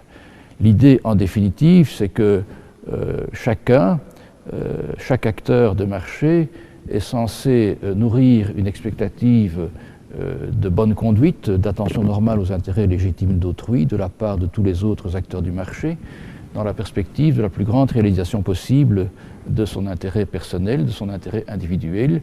Je dis bien de la satisfaction la plus importante possible de son intérêt individuel ou personnel, c'est-à-dire non pas de la satisfaction absolue de son intérêt personnel ou individuel, puisqu'il s'agit aussi de composer avec les autres, et j'ai employé sous la forme d'une métaphore qui vaut ce qu'elle vaut et qu'il faut prendre avec toutes les réserves qu'appelle une métaphore de ce type.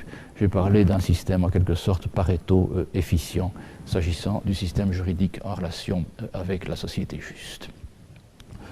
Donc le droit comme instrument de justice en tant que l'économie de marché, économie d'échange, est une illustration d'un principe de liberté et finalement d'un principe de dignité dans l'action humaine. Alors il faut peut-être faire un pas de plus dans l'actualité. La question que Jean-Pierre Ansen a posée est une question qui se pose avec une résonance particulière dans le prolongement de la crise de 2008 et de la crise ultérieure de la dette souveraine dont Bruno Coleman vous a parlé la semaine dernière avec le brio qu'on lui connaît. Il faut faire un pas de plus et voir finalement quelles sont les questions qui ont conquis une place particulière dans le prolongement de la crise financière en relation avec la question que nous nous posons. Et j'en ai identifié 3, avec la part d'arbitraire que ce type d'exercice comporte. La première question, c'est celle de l'évasion fiscale. On en parle beaucoup, on en parle de plus en plus aujourd'hui, même au-delà des conséquences directes de la crise de 2008. On en parle en relation avec la notion de responsabilité sociale ou sociétale de l'entreprise, dont Philippe de Haute vous a aussi parlé avec le même brio.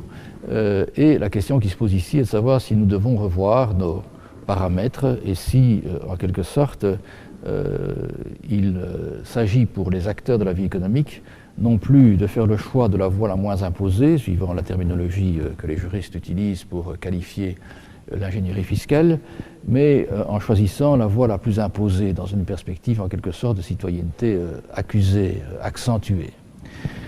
Je pense qu'il faut à cet égard garder son calme et ne pas, en quelque sorte, jeter le bébé avec l'eau du bain.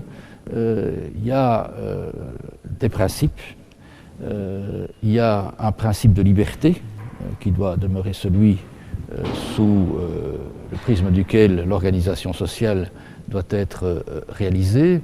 Et ce principe de liberté, il implique aussi un principe de liberté en matière d'ingénierie et d'ingénierie fiscale en particulier. La Cour de cassation, dans un célèbre arrêt de 1960, a mis les choses au point à cet égard, considérant qu'en définitive, le choix de la voie la moins imposée n'est pas en soi une fraude et que la fraude suppose la démonstration d'une dissimulation. Lorsqu'il y a dissimulation, lorsqu'un système repose sur de pures fictions, on ne se trouve plus en présence d'ingénierie fiscale, mais effectivement de fraude, et c'est ce critère qui doit permettre de départir les comportements admissibles et les comportements qui ne le sont pas. Alors, au-delà du droit, bien entendu, une réflexion de type politique, de type éthique, relevant de la morale sociale peut être conduite. Je vais faire ici un parallèle avec un autre événement tragique de l'actualité, l'affaire Charlie Hebdo. On a beaucoup parlé de la liberté d'expression à cette occasion. Le principe de la propriété privée peut être analysé de la même façon, sur la base des mêmes critères, à partir des mêmes méthodes. Le principe de liberté et d'exercice des libertés économiques dans un système d'économie de marché le peut aussi. Je dirais ceci, le principe de propriété, le principe de liberté d'expression, le principe de liberté appliqué dans le domaine économique est un principe intangible. Nous en sommes d'accord, en tout cas dans nos sociétés, et de ce point de vue, l'économie de marché, même si certaines de ses applications font l'objet de critiques, parfois vives, demeure acceptée par le plus grand nombre. elle conserve par conséquent le soutien de Main Street, et ne fût-ce que pour cette première raison, il n'y a pas véritablement de motif de s'en départir. Donc la contrainte que le droit va imposer à l'exercice de cette liberté, à l'exercice de la propriété, doit être marginale. C'est la conséquence naturelle d'un système dont la prémisse primordiale est celui de la liberté. Mais ce n'est pas parce qu'un droit est considéré comme primordial, sinon absolu, par le système juridique qui exprime un système économique, qu'après coup, au-delà du droit, les dépositaires de ces libertés peuvent considérer qu'ils sont libres d'en user sans limite. Et donc la question se pose de savoir, en termes de philosophie morale, à partir de quand l'exercice d'une liberté légitime une autocensure, en quelque sorte, une autolimitation, dans la perspective aussi de la paix sociale et de la pérennité du système. Et donc la question de savoir si les mécanismes d'ingénierie fiscale très sophistiqués sont légitimes ou pas, au-delà du critère juridique dont je viens de parler, est une question qui relève de la morale sociale, qui relève aussi de la morale individuelle, et il appartient aux acteurs de marché de faire à cet égard leur examen de conscience et les arbitrages nécessaires qui leur incombent en particulier. L'autre question est celle de la rémunération des dirigeants, qui est aussi traitée dans le livre. La rémunération des dirigeants dans une période d'après-crise focalise évidemment l'attention, et l'attention de Main Street en particulier. Je rappelle dans le livre qu'après la crise de 29, une commission parlementaire a été constituée aux États-Unis, la fameuse commission Pecora, et que l'une des premières questions à laquelle la commission Pecora s'est attelée, ce n'est pas la question de savoir quels seraient les amendements nécessaires, les modifications nécessaires au système juridique, au contrôle du système financier et bancaire en général pour éviter la reproduction de la crise que l'on venait de connaître, mais la première question, ça a été la rémunération des dirigeants des grandes banques et des institutions financières de l'époque. On a revécu ici le même phénomène après la crise de 2008. Là aussi, la thèse que défend le livre est qu'il faut garder son calme, qu'il n'y a pas de vérité scientifique en la matière, et qu'à nouveau, l'encadrement de la rémunération des dirigeants des institutions financières, des institutions bancaires en particulier, est une question qui relève de la politique. C'est une prise de position politique. Il s'agit à nouveau d'éviter la révolte de la rue et de rendre le système acceptable sans qu'on puisse se fonder sur des critères scientifiques quant à la rémunération juste. Il y a des théories depuis Aristote en passant par l'école de Salamanque jusqu'à aujourd'hui l'école des coûts d'agence aux États-Unis qui ont tenté de donner un fondement scientifique au niveau de la détermination du niveau des rémunérations des dirigeants en particulier, mais aucune n'a conduit finalement à une conclusion scientifiquement irréfutable. Et puis la troisième question peut être plus fondamentale dans le prolongement de la crise financière de 2008, c'est celle du rôle des dirigeants et du rôle des sociétés cotées comme emblème en quelque sorte du capitalisme postmoderne. On a beaucoup parlé à cet égard de financiarisation du système.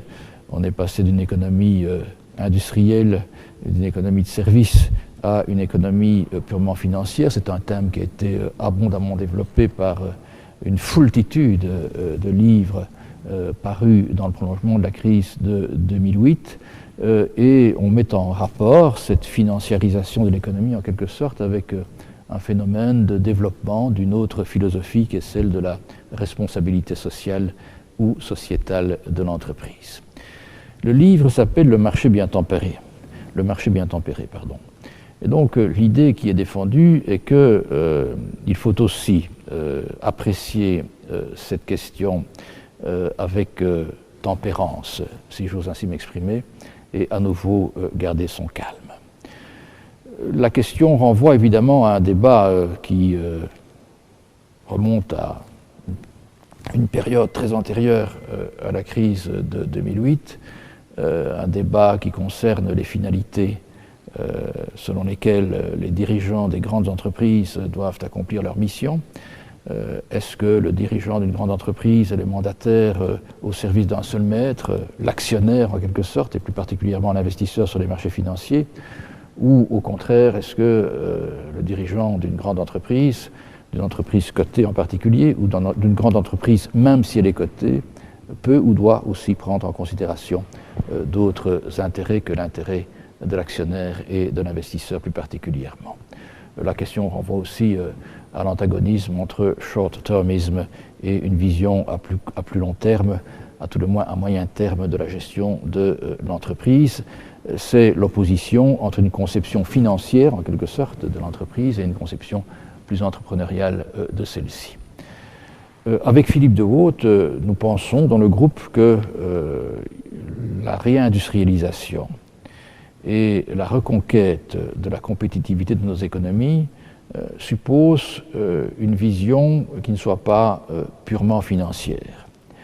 Mais encore faut-il apprécier cette idée avec la mesure nécessaire. Ici non plus, il nous semble, et c'est la thèse qui est défendue dans le livre, il nous semble qu'il ne s'agit pas d'imposer, mais plus exactement de permettre et tout au plus d'inciter. Il ne faut pas, en d'autres termes, que les réflexions et les conclusions auxquelles ces réflexions aboutissent en matière de responsabilité sociale ou sociétale de l'entreprise nous conduisent à l'orée d'un nouveau totalitarisme. Ne sombrons pas en quelque sorte dans l'écologisme ou dans la deep ecology, qui n'est rien d'autre en définitive qu'un processus d'assimilation qui est une autre forme de communisme d'une certaine façon.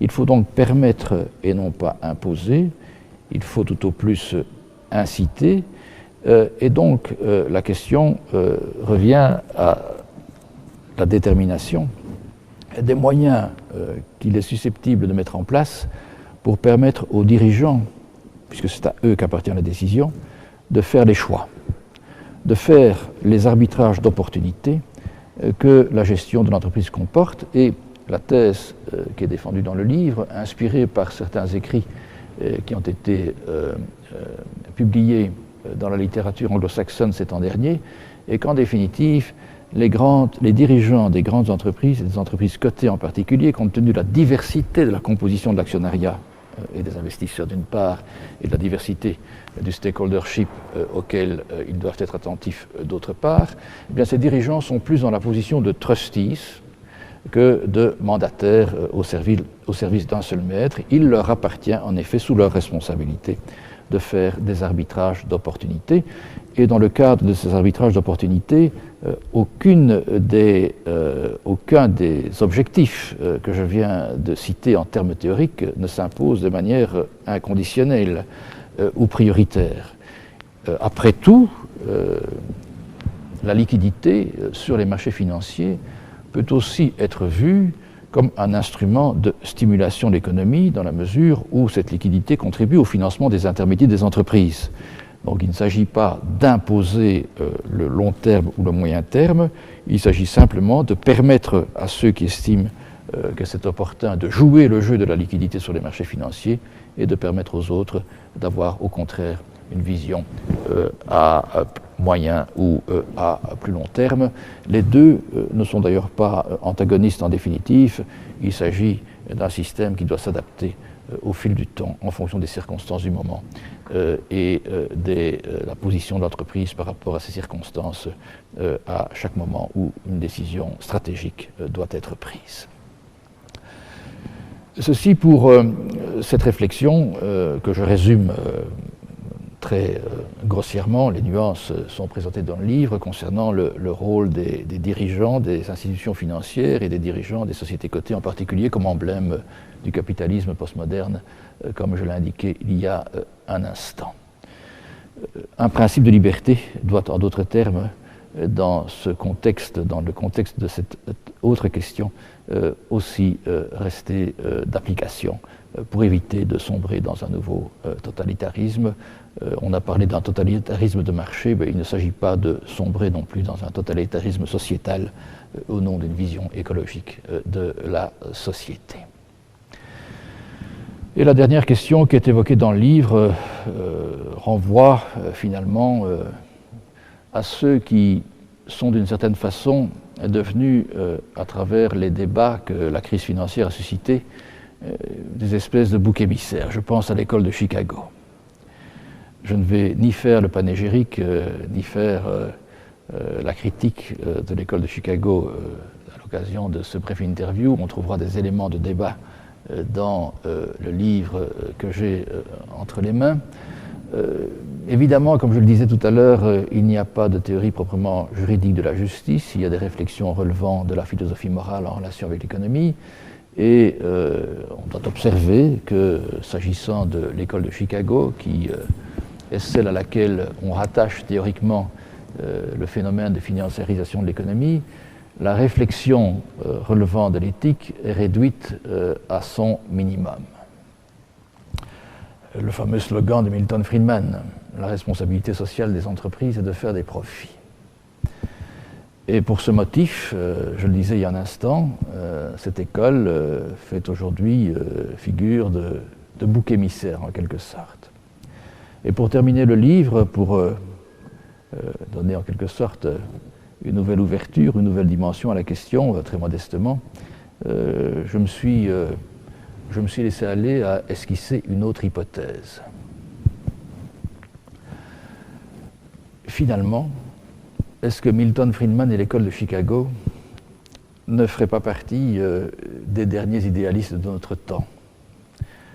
La responsabilité sociale de l'entreprise est de faire des profits, oui, et il ne s'agit pas de contraindre ceux qui font des profits à une utilisation plutôt qu'à une autre utilisation de ceux-ci.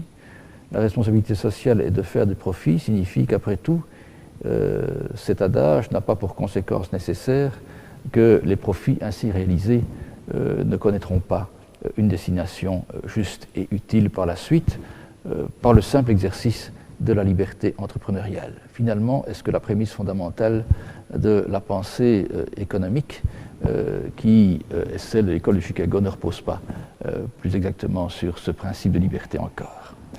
On pourra peut-être parler d'angélisme, je le répète, ce n'est qu'une hypothèse, mais formuler cette hypothèse a au moins le mérite, m'a-t-il semblé, et c'est la conclusion du livre, de remettre à l'avant-plan, dans le cadre de ces réflexions sur un antagonisme supposé entre responsabilité sociale et financiarisation de l'économie, de remettre à l'avant-plan un principe de liberté que j'ai corrélé à un principe de dignité humaine.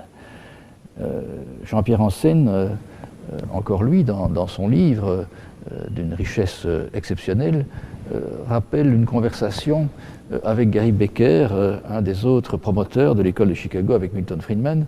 Et Gary Becker lui disait que, en définitive, ce qui avait déterminé fondamentalement l'économisme et l'utilitarisme, parfois exacerbés selon certains, qui caractérisent l'école de Chicago, c'est non pas un objectif de pure efficacité économique, mais un objectif qui tend à une crainte, en relation avec la pensée de Hayek, la crainte d'un retour excessif de l'État, la crainte de la contrainte et finalement la crainte de l'avènement d'un nouveau totalitarisme par la contrainte. Hayek en particulier savait historiquement de quoi il parlait très personnellement. Donc la contrainte du droit doit rester à la marge, le principe de liberté doit être remis en avant et en définitive les préceptes ou les principes de responsabilité sociale, c'est la conclusion du livre, doivent être déterminés et discutés dans le cadre de ce que j'ai appelé à nouveau sous le couvert d'une métaphore dont chacun saisira le sens, sous le couvert d'un dialogue ouvert entre Voltaire et Thomas More, plutôt que par l'effet d'un système juridique qui s'impose par la force, même si c'est la force du droit.